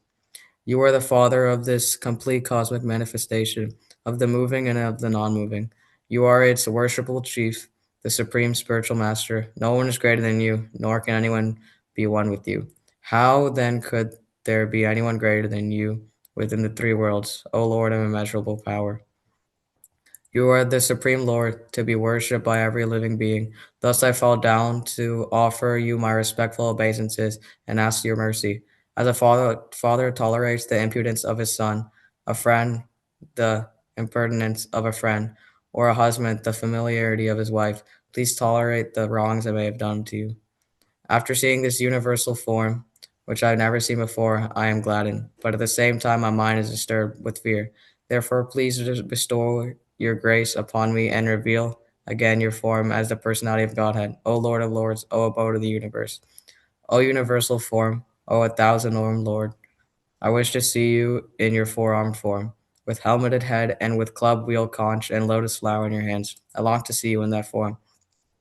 The Supreme Personality of Godhead said, My dear Arjuna, happily have I shown you, by my internal potency, the Supreme Universal Form within the material world. No one before you has seen this primal form, unlimited and full of glaring effulgence. O best of the Kuru warriors, no one before you has ever seen this universal form of mine. For neither by studying the Vedas, nor by performing sacrifices, nor by charity, nor by pious activities, nor by severe penances can I be seen in this form in the material world. You have been perturbed and bewildered by seeing this horrible feature of mine. Now let it be finished. My devotee, be free again from all disturbances. With the peaceful mind, you can now see in the form you desire. Sanjaya said to Dhritarashtra, the Supreme Personality of Godhead, Krishna, having spoken thus to Arjuna, displayed his real four-armed form, and at last showed his two-armed form, thus encouraging the fearful Arjuna. When Arjuna thus saw Krishna in his original form, he said, O Janardana, seeing this human-like form so very beautiful, I am now composed in mind, and I am restored to my original nature. The Supreme Personality of Godhead said, My dear Arjuna, this form of mind you are seeing now is very difficult to behold. Even the demigods are ever seeking the opportunity to see this form, which is so dear. The form you are seeing with your transcendental eyes cannot be understood simply by studying the Vedas, nor by undergoing serious penances, nor by charity, nor by worship. It is not by these means that one can see me as I am. My dear Arjuna, only by undivided devotional service can I be understood as I am, standing before you, and can thus be seen directly. Only in this way can you enter into the mysteries of my understanding. My dear Arjuna, he who engages in my pure devotional service, free from the contaminations of fruitive activities and mental speculation, he who works for me, who makes me the supreme goal of his life, and who is friendly to every living being, he certainly comes to me. Chapter 12, Devotional Service.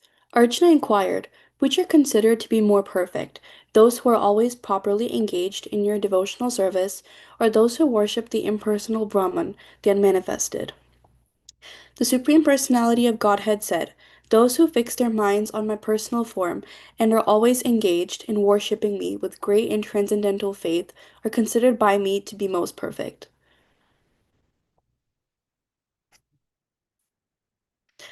But those who fully worship the unmanifested, that which lies beyond the perception of the senses, the all-pervading, inconceivable, unchanging, fixed, and immovable, the impersonal conception of the absolute truth, by controlling the various senses and being equally disposed to everyone, such persons engaged in the welfare of all at last achieve me.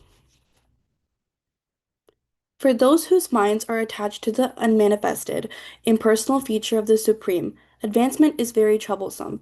To make progress in that discipline is always difficult for those who are embodied.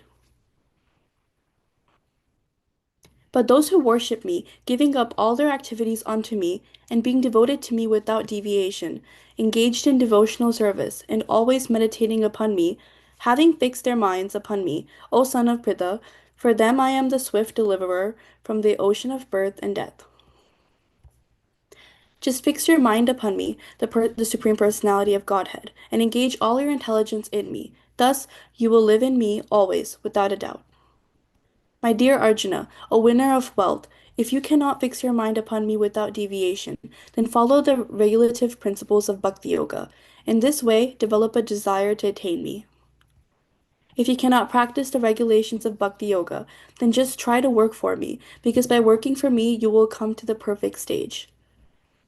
If, however, you are unable to work in this consciousness of me, then try to act giving up all results of your work and try to be self-situated. If you cannot take to this practice, then engage yourself in the cultivation of knowledge. Better than knowledge, however, is meditation, and better than meditation is renunciation of the fruits of action, for by such renunciation one can attain peace of mind. One who is not envious, but is a kind friend to all living entities, who does not think himself a proprietor and is free from false ego, who is equal in both happiness and distress, who is tolerant, always satisfied, self-controlled, and engaged in devotional service with determination, his mind and intelligence fixed on me, such a devotee of mine is very dear to me. He by whom no one is put into difficulty, and who is not disturbed by anyone, who is equipoised in happiness and distress, fear and anxiety, is very dear to me. My devotee, who is not dependent on the ordinary course of activities, who is pure, expert without cares, free from all pains, and not striving for some result, is very dear to me. One who neither rejoices nor grieves, who neither laments nor desires, and who renounces both auspicious and inauspicious things, such a devotee is very dear to me.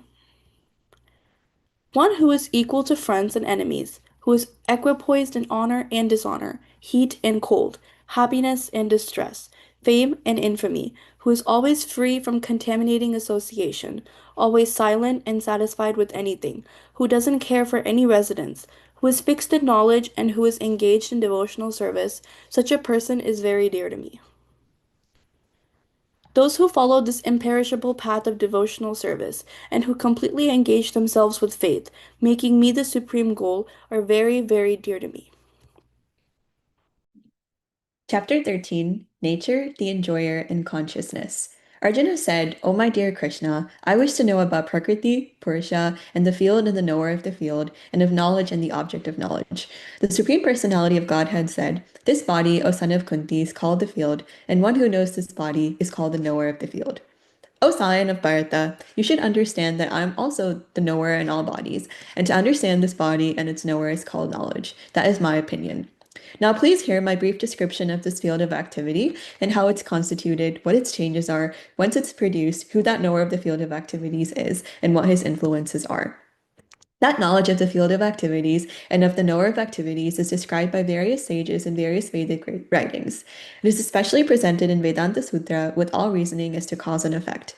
The five great elements, false ego, intelligence, the unmanifested, the 10 senses, and the mind, the five sensual objects, desire, hatred, happiness, distress, the aggregate, the life symptoms, and convictions, all these are considered in summary to be the field of activities and its interactions.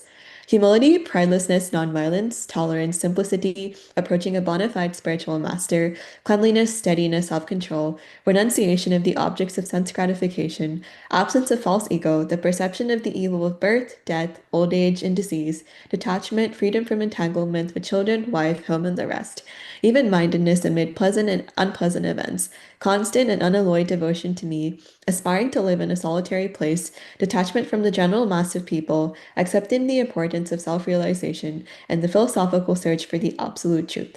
All these I declare to be knowledge, and besides this, whatever there may be, is ignorance.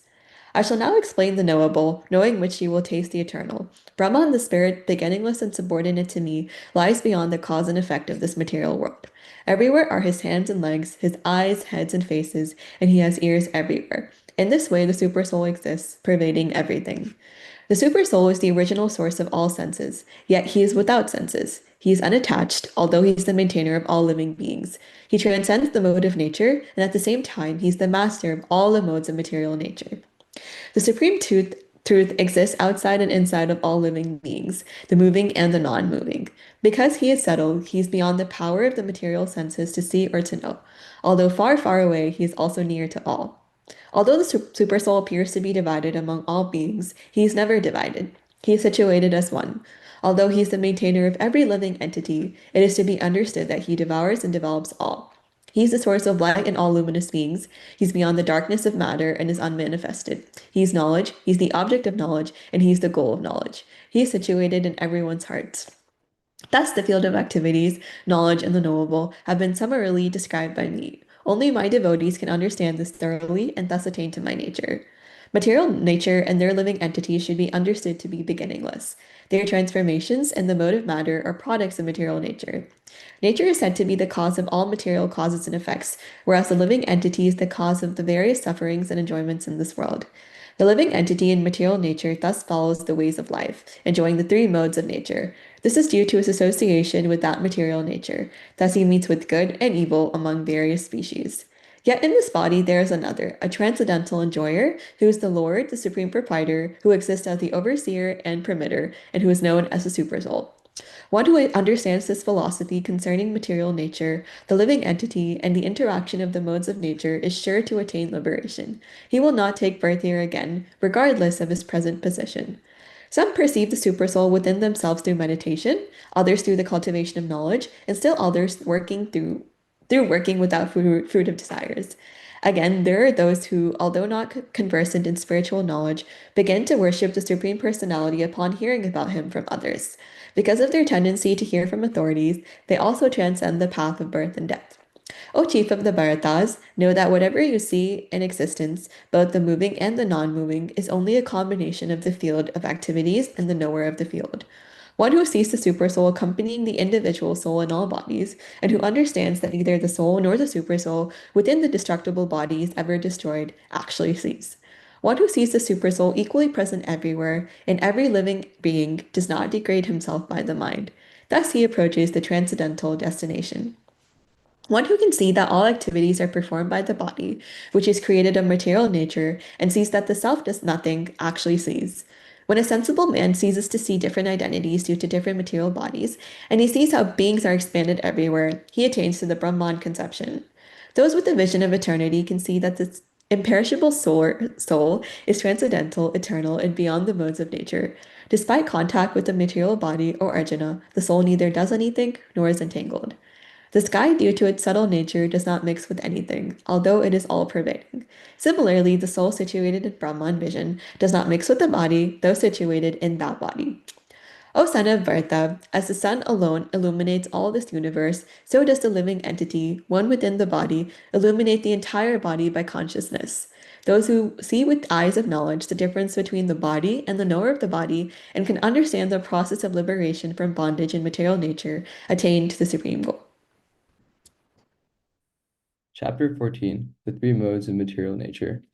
The Supreme Personality of Godhead said, "Again I shall declare you to the supreme wisdom, the best of all knowledge, knowing which all the sages have attained the supreme perfection.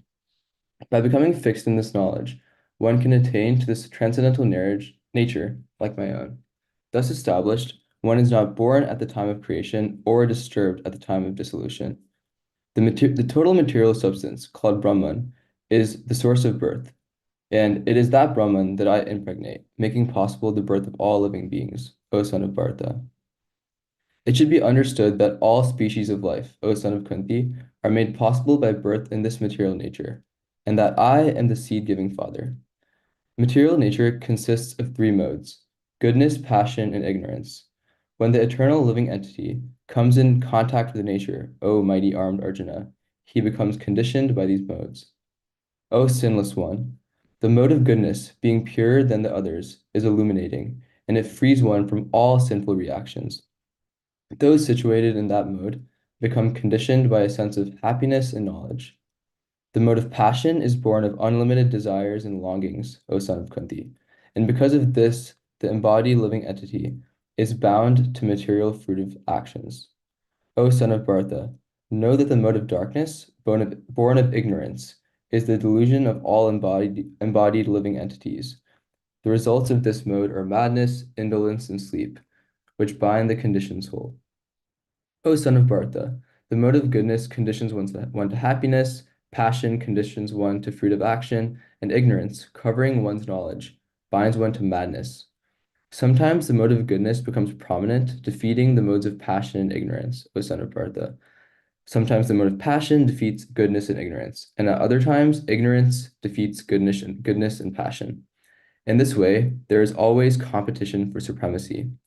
The manifestation of the mode of goodness can be experienced when all the gates of the body are illuminated by knowledge. O chief of the Bhartas, when there is an increase in the mode of passion, the symptoms of great attachment, fruit of activity, intense endeavor, and uncontrollable desire and hankering develop. When there is an increase in the mode of ignorance, O son of Kuru, darkness, inertia, madness, and illusion are manifested. When one dies in the mode of goodness, he attains to the pure higher planets of the great sages. When one dies in the mode of passion, he takes birth among those engaged in fruitive activities, and when one dies in the mode of ignorance, he takes birth in the animal kingdom. The result of pious action is pure and is said to be in the mode of goodness. But action done in the mode of passion results in misery, and action performed in the mode of ignorance results in foolishness. From the mode of goodness, real knowledge develops. From the mode of passion, greed develops. And from the mode of ignorance, develop foolishness, madness, and illusion. Those situated in the mode of goodness gradually go upward to the higher planets. Those in the mode of passion live on the earthly planets, and those in the abominable mode of ignorance go down to hellish worlds. When one properly sees that in all activities no other performer is at work than these modes of nature, and he knows the Supreme Lord, who is transcendental to all these modes, he attains my spiritual nature. When the embodied being is able to transcend these three modes associated with the material body, he can become free from birth, death, old age, and their distresses, and can enjoy nectar even in this life. Arjuna inquired, O my dear Lord, by which symptoms is one known who is transcendental to these three modes? What is his behavior, and how does he transcend the modes of nature? The Supreme Personality of Godhead said, O son of Pandu, he who does not hate illumination, attachment, and delusion when they are present or long for them when they disappear, who's unwavering and undisturbed through all these reactions of the material qualities, remaining neutral and transcendental, knowing that the modes alone are active, who's situated in the self and regards alike happiness and distress, who looks upon a lump of earth, a stone, and a piece of gold with an equal eye, who's equal toward the desirable and the undesirable, whose study situated equally well in praise and blame, honor and dishonor, praise and blame, honor and dishonor, who treats alike both friend and enemy, and who has renounced all material activities. Such a person is said to have transcended the modes of nature. One who engages in full devotional service, unfailing in all circumstances, at once transcends the modes of material nature, and thus comes to the level of Brahman. And I am the basis of the impersonal Brahman, which is immortal, imperishable, and eternal, and is the constitutional position of ultimate happiness. The Yoga of the Supreme Person. The Supreme Personality of Godhead said, It is said that there is an imperishable banyan tree that has its roots upward and its branches down, and whose leaves are the Vedic hymns. One who knows this tree is a knower of the Vedas. The branches of this tree extend downward and upward, nourished by the three modes of material nature. The twigs are the objects of the senses. This tree also has roots going down, and these are bound to the fruit of actions of human society. The real form of this tree cannot be perceived in this world. No one can understand where it ends, where it begins, or where its foundation is. But with determination, one must cut down the strongly rooted tree with the weapon of detachment. Thereafter, one must seek that place from which, having gone, one never returns, and there surrender to that Supreme Personality of Godhead, from whom everything began and from whom everything has extended since time immemorial. Those who are free from false prestige, illusion, and false association, who understand the eternal, who are done with material lust, who are freed from the dualities of happiness and distress, and who, unbewildered, know how to surrender unto Supreme Person, attain to that eternal kingdom. That supreme abode of mine is not illuminated by the sun or moon, nor by fire or electricity. Those who reach it never return to this material world. The living entities in this conditioned world are my eternal fragmental parts. Due to conditioned life, they are struggling very hard with the six senses, which include the mind. The living entity in the material world carries his different conceptions of life from one body to another, as the air carries aromas. Thus he takes one kind of body and again quits it to take another. The living entity, thus taking another gross body, obtains a certain type of ear, eye, tongue, nose, and sense of touch, which are grouped about the mind. He thus enjoys a particular sense of sense objects. The foolish cannot understand how a living entity can quit his body, nor can they understand what sort of body he enjoys under the spell of the modes of nature. But one whose eyes are trained in knowledge can see all this. The endeavoring transcendentalists who are situated in self-realization can see all this clearly, but those whose minds are not developed and who are not situated in self-realization cannot see what is taking place, though they may try. The splendor of the sun, which dissipates the darkness of this whole world, comes from me. And the splendor of the moon and the splendor of fire are also from me. I enter into each planet, and by my energy they stay in orbit. I become the moon, and thereby supply the juice of life to all vegetables. I am the fire of digestion in the bodies of all living entities, and I join with the air of life, outgoing and incoming, to digest the four kinds of foodstuff. I am seated in in everyone's heart, and from me come remembrance, knowledge, and forgetfulness. By all the Vedas, I am to be known. Indeed, I am the compiler of Vedanta, and I am the knower of the Vedas. There are two classes of beings, the fallible and the infallible. In the material world, every living entity is fallible, and in the spiritual world, every living entity is called infallible. Besides these two, there is the greatest living personality, the Supreme Soul, the imperishable Lord Himself, who has entered the three worlds and is maintaining them. Because I am transcendental, beyond both the fallible and the infallible, and because I am the greatest, I am celebrated both in the world and in the Vedas as that Supreme Person. Whoever knows me as the Supreme Personality of Godhead, without doubting, is a knower of everything. He therefore engages himself in full devotional service to me, O son of Bharata. This is the most confidential part of the Vedic scriptures, O sinless one. It is disclosed now by me. Whoever understands this will become wise, and his endeavors will know perfection.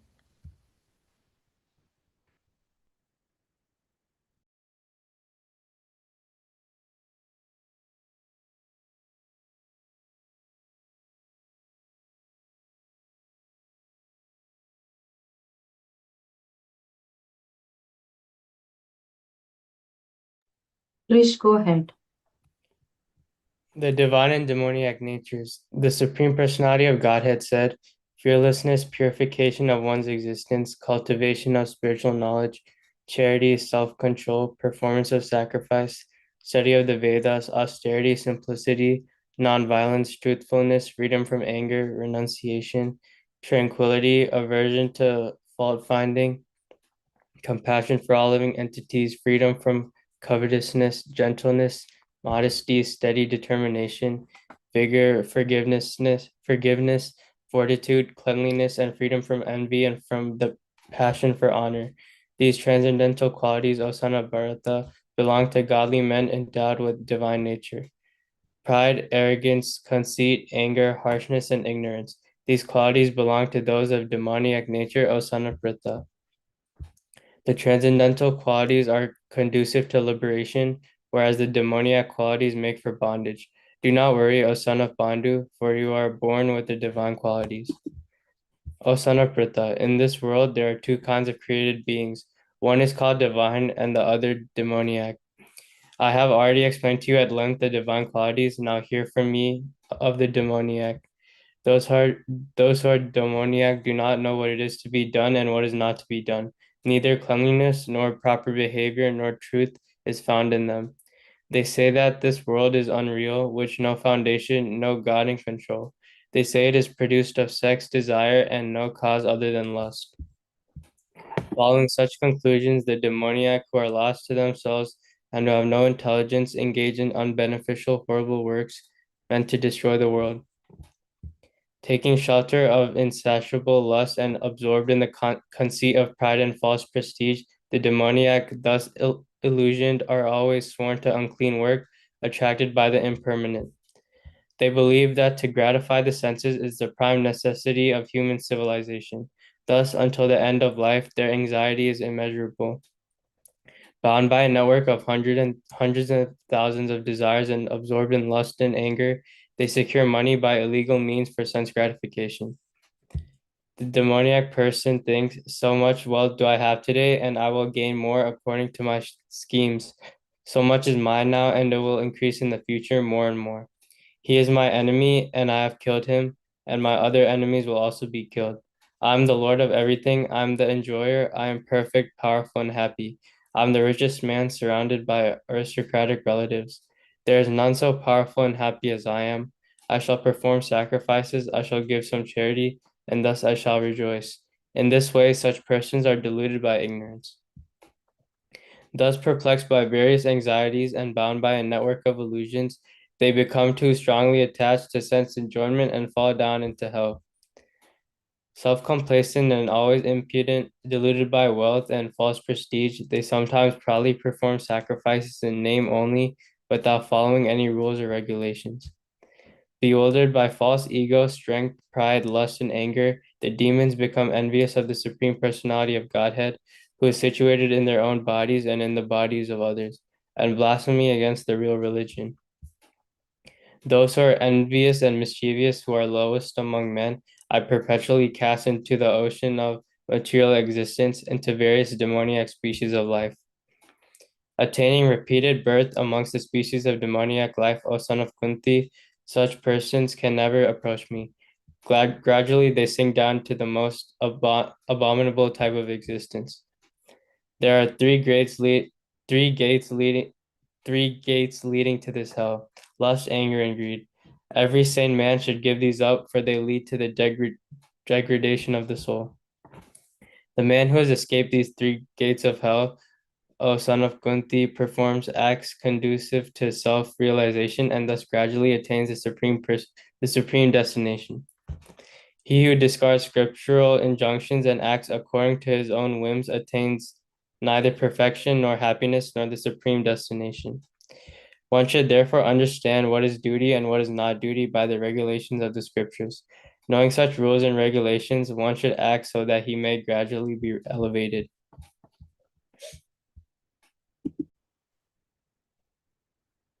Chapter 17, The Divisions of Faith. Arjuna inquired, O Krishna, what is the situation of those who do not follow the principles of scripture, but worship according to their own imagination? Are they in goodness, in passion, or in ignorance? The Supreme Personality of Godhead said, according to the modes of nature acquired by the embodied soul, one's faith can be of three kinds: in goodness, in passion, or in ignorance. Now hear about this. O son of Bharata, according to one's existence under the various modes of nature, one evolves a particular kind of faith. The living being is said to be of a particular faith according to the modes he has acquired. Men in the modes of goodness worship the demigods, those in the mode of passion worship the demons, and those in the mode of ignorance worship ghosts and spirits. Those who undergo severe austerities and penances not recommended in the scriptures, performing them out of pride and egoism, who are impelled by lust and attachment, who are foolish and who torture the material elements of the body as well as the supersoul dwelling within, are to be known as demons. Even the food each person prefers is of three kinds, according to the three modes of material nature. The same is true of sacrifices, austerities, and charity. Now here are the distinctions between them. Foods dear to those in the mode of goodness increase the duration of life, purify one's existence, and give strength, health, happiness, and satisfaction. Such foods are juicy, fatty, wholesome, and pleasing to the heart. Foods that are too bitter, too sour, salty, hot, pungent, dry, and burning are dear to those in the mode of passion. Such foods cause distress and misery. Food prepared more than 3 hours before being eaten, food that is tasteless, decomposed, and putrid, and food consisting of remnants and untouchable things is dear to those in the mode of darkness. Of sacrifices, the sacrifice performed according to the directions of the scripture as a matter of duty by those who desire no reward is of nature of goodness. But the sacrifice performed for some material benefit or for the sake of pride, O chief of the Bharatas, you should know to be in the mode of passion. Any sacrifice performed without regard for the directions of scriptures, without distribution of prasadam, without chanting of Vedic hymns, and remunerations of the priests, and without faith is considered to be in the mode of ignorance. Austerity of the body consists in worship of the Supreme Lord, the Brahmanas, the spiritual master, and the superiors like the father and mother, and in cleanliness, simplicity, celibacy, and non-violence. Austerity of speech consists in speaking words that are truthful, pleasing, beneficial, and not agitating to others, and also in regularly reciting the Vedic literature. And satisfaction, simplicity, gravity, self control, and purification of one's existence are the austerities of the mind. This threefold austerity, performed with transcendental faith by men not expecting material benefits, but engaged only for the sake of the Supreme, is called austerities in goodness. Penance performed out of pride and for the sake of gaining respect, honor, and worship is said to be in the mode of passion. It is neither stable nor permanent. Penance performed out of foolishness with self-torture or to destroy or injure others is said to be in the mode of ignorance. Charity given out of duty without expectation of return at the proper time and place and to worthy person is considered to be in the mode of goodness. But charity performed with the expectation of some return or with a desire for fruitive results or in a grudging mood is said to be charity in the mode of passion. And charity performed at an impure place at an improper time to unworthy persons or without proper attention and respect is said to be in the mode of ignorance. From the beginning of creation, the three words Om Tat Sat were used to indicate the supreme absolute truth. These three symbolic representations were used by Brahmanas while chanting the hymns of Vedas and during sacrifices for the satisfaction of the Supreme. Therefore, transcendentalists undertaking performances of sacrifice, charity, penance in accordance with scriptural regulations begin always with Om to attain the Supreme. Without desiring fruitive results, one should perform various kinds of sacrifice, penance, and charity with the word Tat. The purpose of such transcendental activities is to get free from material entanglement. The absolute truth is the objective of devotional sacrifice, and it is indicated by the word Sat. The performer of such sacrifice is also called Sat, as are all works of sacrifice. Penance and charity, which are true to the absolute nature, are performed to please the Supreme Person, O son of Pritha. Anything done as sacrifice or penance without faith in the Supreme, O son of Pritha, is impermanent. It is called Asat, and it is useless both in this life and the next. Conclusion, the perfection of renunciation. Arjuna said, O mighty armed one, I wish to understand the purpose of renunciation and of the renounced order of life, O killer of the Keshi demon, master of the senses. The Supreme Personality of Godhead said, the giving up of activities that are based on material desire is what great learned men called the renounced order of life, and giving up the results of all activities is what the wise call renunciation. Some learned men declare that all kinds of fruitive actions should be given up as faulty, yet other sages maintain that acts of sacrifice, charity, and penance should never be abandoned. O best of the Bharatas, now hear my judgment about renunciation. O tiger among men, renunciation is declared in the scriptures to be of three kinds. Acts of sacrifice, charity, and penance are not to be given up. They must be performed. Indeed, sacrifice, charity, and penance purify even the great souls. All of these activities should be performed without attachment or any expectation of result. They should be performed as a matter of duty, O son of Pritha. That is my final opinion. Prescribed duties should never be renounced. If one gives up his prescribed duties because of illusion, such renunciation is said to be in the mode of ignorance. Anyone who gives up prescribed duties as troublesome or out of fear of bodily discomfort is said to have renounced in the mode of passion. Such action never leads to the elevation of renunciation. O Arjuna, when one performs his prescribed duty only because it ought to be done and renounces all material association and all attachment to the fruit, his renunciation is said to be in the mode of goodness. The intelligent renouncer situated in the mode of goodness, neither hateful or inauspicious work nor attached to auspicious work, has no doubts about work. It is indeed impossible for an embodied being to give up all activities, but he who renounces the fruits of action is called one who has truly renounced. For one who has not renounced, the threefold fruits of action, desirable, undesirable, and mixed, accrue after death, but those who are in the renounced order of life have no such result to suffer or enjoy. O mighty armed Arjuna, according to the Vedanta, there are 5 causes for the accomplishment of all action. Now learn these from me. The place of action, the body, the performer, the various senses, the many different kinds of endeavor, and ultimately the supersoul. These are the 5 factors of action. Whatever right or wrong action a man performs by body, mind, or speech is caused by these 5 factors. Therefore, one who thinks himself the only doer, not considering the 5 factors, is certainly not very intelligent and cannot see things as they are. One who is not motivated by false ego, whose intelligence is not entangled, though he kills men in this world, does not kill, nor is he bound by his actions. Knowledge, the object of knowledge, and the knower are the 3 factors that motivate action. The senses, the work, and the doer are the 3 constituents of action. According to the 3 different modes of material nature, there are 3 kinds of knowledge. There are 3 kinds of knowledge, action, and performer of action. Now hear them from me. That knowledge by which one undivided spiritual nature is seen in all living entities, though they are divided into innumerable forms, you should understand to be in the mode of goodness. That knowledge by which one sees that in every different body there is a different type of living entity, you should understand to be in the mode of passion. And that knowledge by which one is attached to one kind of work as the all in all, without knowledge of the truth, and which is very meager, is said to be in the mode of darkness. That action which is regulated and which is performed without attachment, without love or hatred, and without desire for fruitive results is said to be in the mode of goodness. But action performed with great effort by one seeking to gratify his desires and enacted from a sense of false ego is called action in the mode of passion. That action performed in illusion, in disregard of spiritual injunctions, and without concern for future bondage or for violence or distress caused to others is said to be in the mode of ignorance. One who performs his duty without association with the modes of material nature, without false ego, with great determination and enthusiasm, and without wavering in success or failure is said to be a worker in the mode of goodness.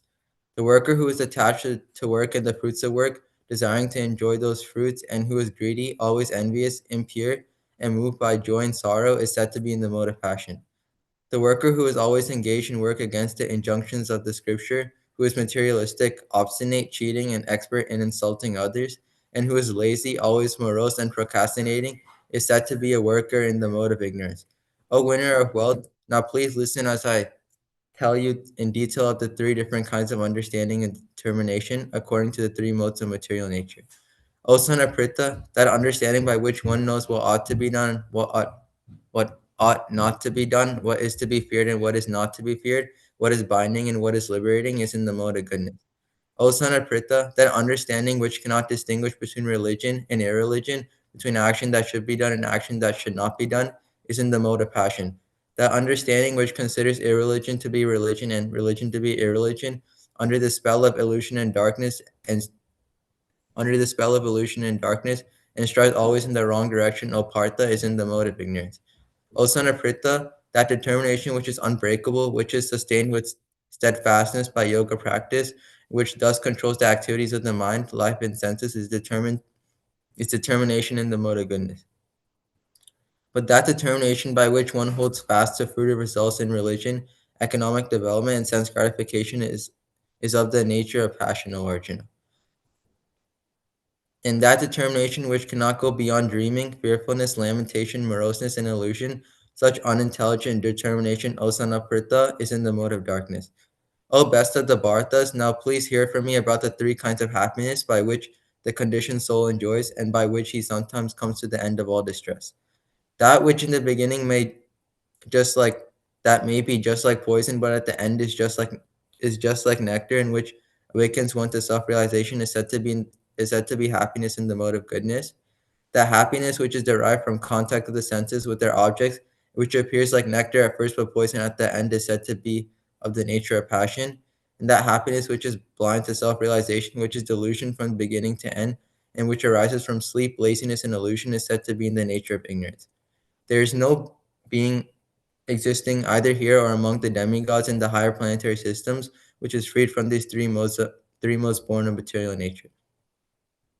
Brahmanas, Kshatriyas, Vaishyas, and Sudras are distinguished by the qualities born of their own natures in accordance with the material modes.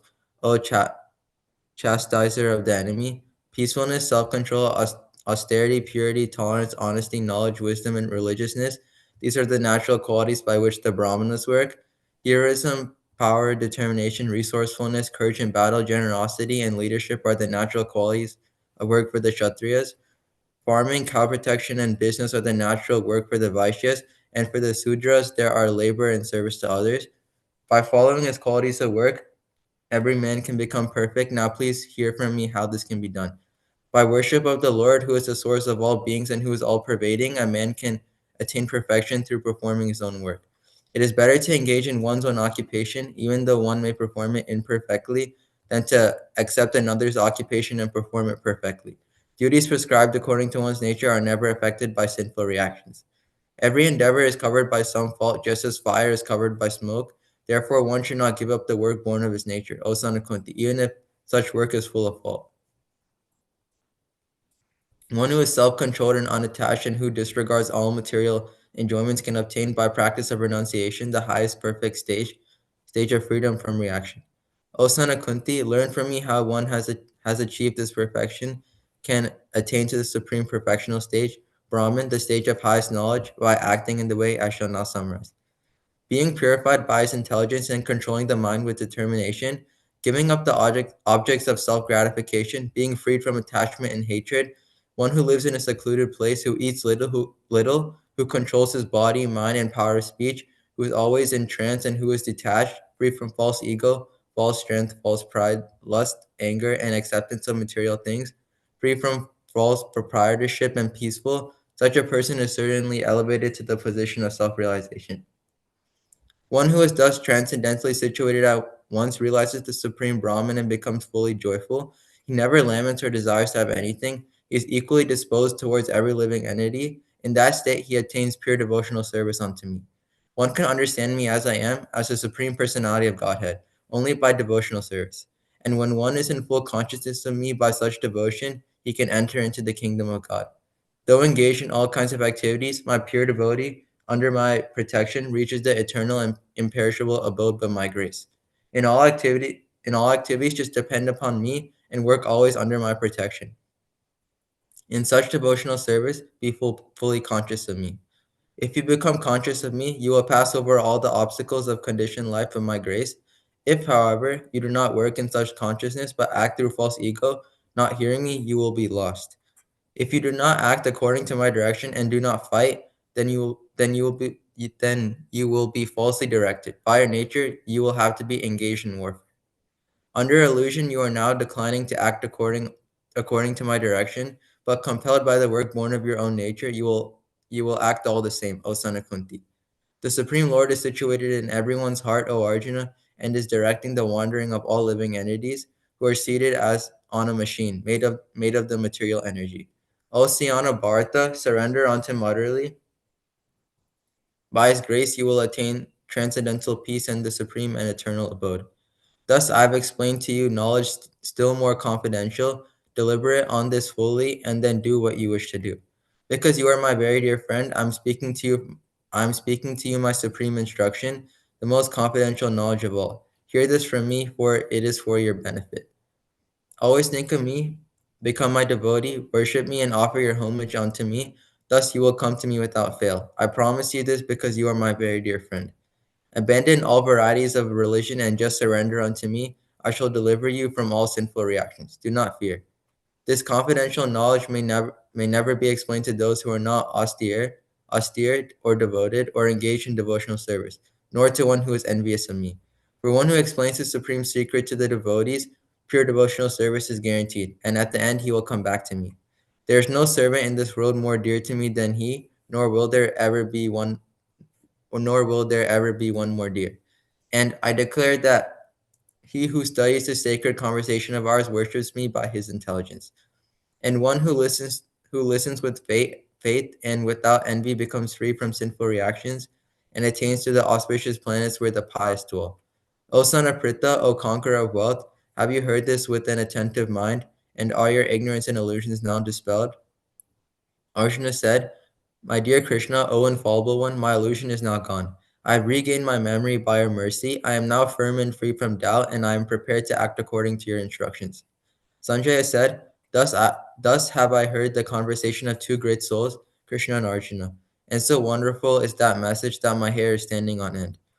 By the mercy of Vyasa, I have heard these most confidential talks directly from the master of all mysticism, Krishna, who is speaking personally to Arjuna. O king, as I repeatedly recall this wondrous and holy dialogue between Krishna and Arjuna, I take pleasure being thrilled at every moment. O king, as I remember the wonderful form of Lord Krishna, I am struck with wonder more and more, and I rejoice again and again. Wherever there is Krishna, the master of all mystics, and wherever there is Arjuna, the supreme archer, there will also certainly be opulence, victory, extraordinary power, and morality. That is my opinion. And that concludes the recitation of the English translations of the Bhagavad Gita. Thank you all for being a part of this beautiful recitation today. I would like to take a moment to give a heartfelt shout out to everyone who recited the translations today. Anirudhanna, Srinivasanko, Samanyu, Sureshanko, Aishwarya, Sirishanti, Sonika, Sanvi, Madhaviyanti, Haritanti, Satvik, Sahasra, Anishana, Jyoti, Krish, Anurag, and Shravan. Thank you to Arananti for organizing and inviting us all to take a part in this auspicious event. Tonight truly would not have been possible without the dedication and hard work of the GitaWise team. In addition to today's program, GitaWise hosts ladies, men's, and children's classes every week, and we would love to have you join us in discussing the Gita and our Sanatan Dharma. Please reach out to us if you're interested at gitawiselearnrise@gmail.com. As we come to the close of our time together, we're reminded that the Bhagavad Gita is not just something we listen to or recite, it is something that we live by. Each chapter speaks to different moments of struggle, growth, and clarity that we encounter in our own lives. As we step forward into this new year, we hope that something from today, whether it be a verse, a chapter, or even a single idea, stays with you and offers guidance, grounding, or inspiration when you need it the most. Before we conclude, we would like to take a few moments to reflect together. Was there a particular chapter or theme from today's recitation that resonated with you the most? Feel free to make use of the raise hand feature or type your response in the chat.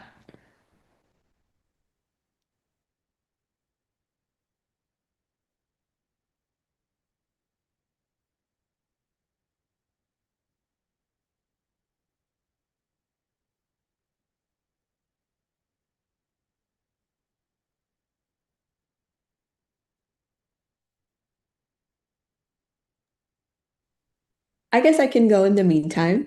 I think a chapter that really resonates with me is chapter 2, being reminded of our Dharma and the reason why we're here in this world and whatever our actions are, just to be mindful that we're not seeking any sort of fruits from whatever we do, but just do it for the sake of doing work and try to be mindful about our community in the process and make sure that we wish for the well-being of everybody. But we would love to see more responses. If you don't want to speak, you can type them in the chat.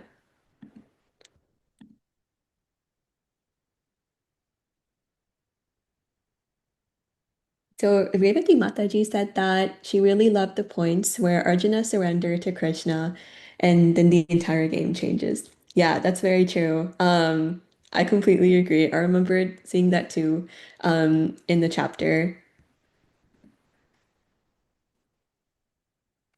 Yeah, agreed. Oh yes, Arunati, what would you like to say? So, chapter 14, all the modes of material nature is something which I felt like I didn't know that procrastinating or being lazy, and sometimes even over endeavoring are all in different modes. It gave clarity on all the different modes. So now I can identify myself whenever I'm doing an activity and catch myself. Oh, I'm in this mode and I need to calibrate to go to the better mode, which is mode of goodness. So reading that chapter has helped me a lot. Or Wow. listening to that chapter. Yeah. Yeah. Great. So I think Vijitati said that she likes chapter 11. Reading it will definitely get faith completely on Krishna's supremacy. That is also very true. Anyone else have anything to say?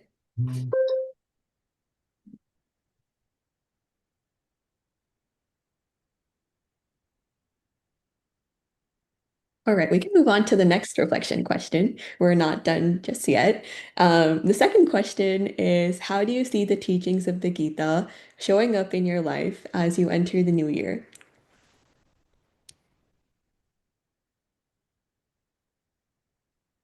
In other words, how do you plan on applying the message or content that we learned today in your daily life?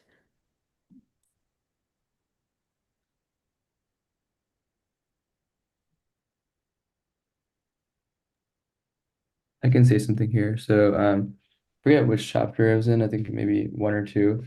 It described how Krishna is like the taste of water. He's like the sun rays of the sun, and kind of like all the different aspects of the simple things we see around us.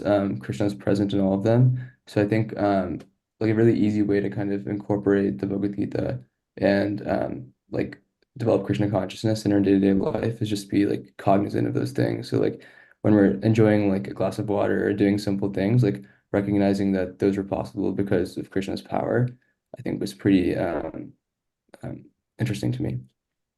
No, definitely. I completely agree with that. Last year, one of my New Year resolutions for the past year was to pray before I eat. And I think I've done mostly a pretty good job of keeping up with that this past year. So I hope to go forward with that this year too. But being reminded that we should be grateful for whatever food we have on our plate or the resources that we have, all due to Krishna's mercy, can really help us stay grounded.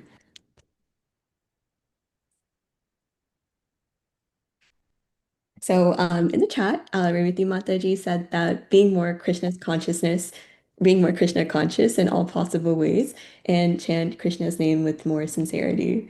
Yep, those are great. We also have another one that said it's not that much easy, but we'll try not to attach to results. Oh, completely agree. Very difficult, especially in this material world, because we're so bonded by the results. But it's nice to know that we should do our best and leave the rest to Krishna for whatever actions we perform. Any other last minute thoughts? Yeah, Or I want to share one thing. So usually we used to, as a kids, we used to play a game, open a book, whoever gets odd number or even number. So this year we started as a family playing a game. So I have a Bhagavad Gita book in my family room. So whenever like we sit and then we just open the book and then whatever verse comes and like we take turns, we read it and try to read the purport of it and then just explain to each other. So every day we are doing that as a game. Wow, very nice. Inspiring.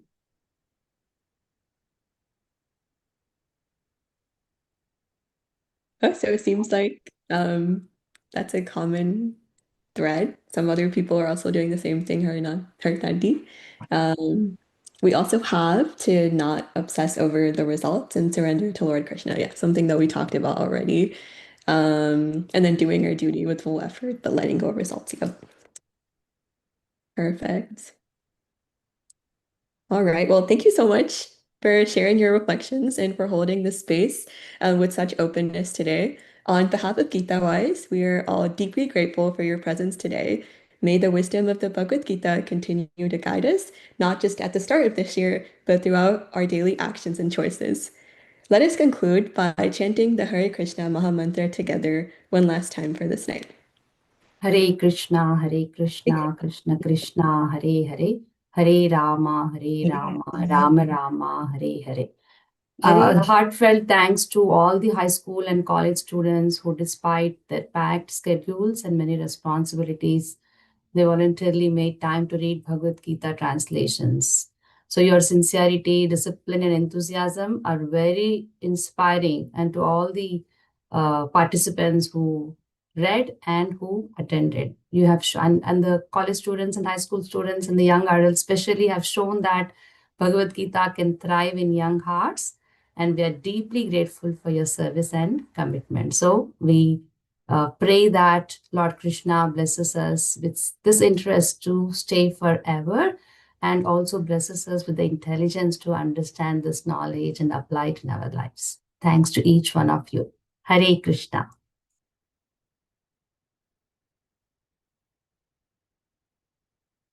Thank you. Hare Krishna. Thank you. Thank you so much, Mataji. Thank you so much, everyone. It's a flawless recitation. Thank you, everyone. Thank you, everyone. Hare Krishna, Mataji. Thank you, everyone. Hare Krishna. Thank you. Hare Krishna. Recitation. Hare Krishna. Hare Krishna. Hare Krishna. Hare Krishna.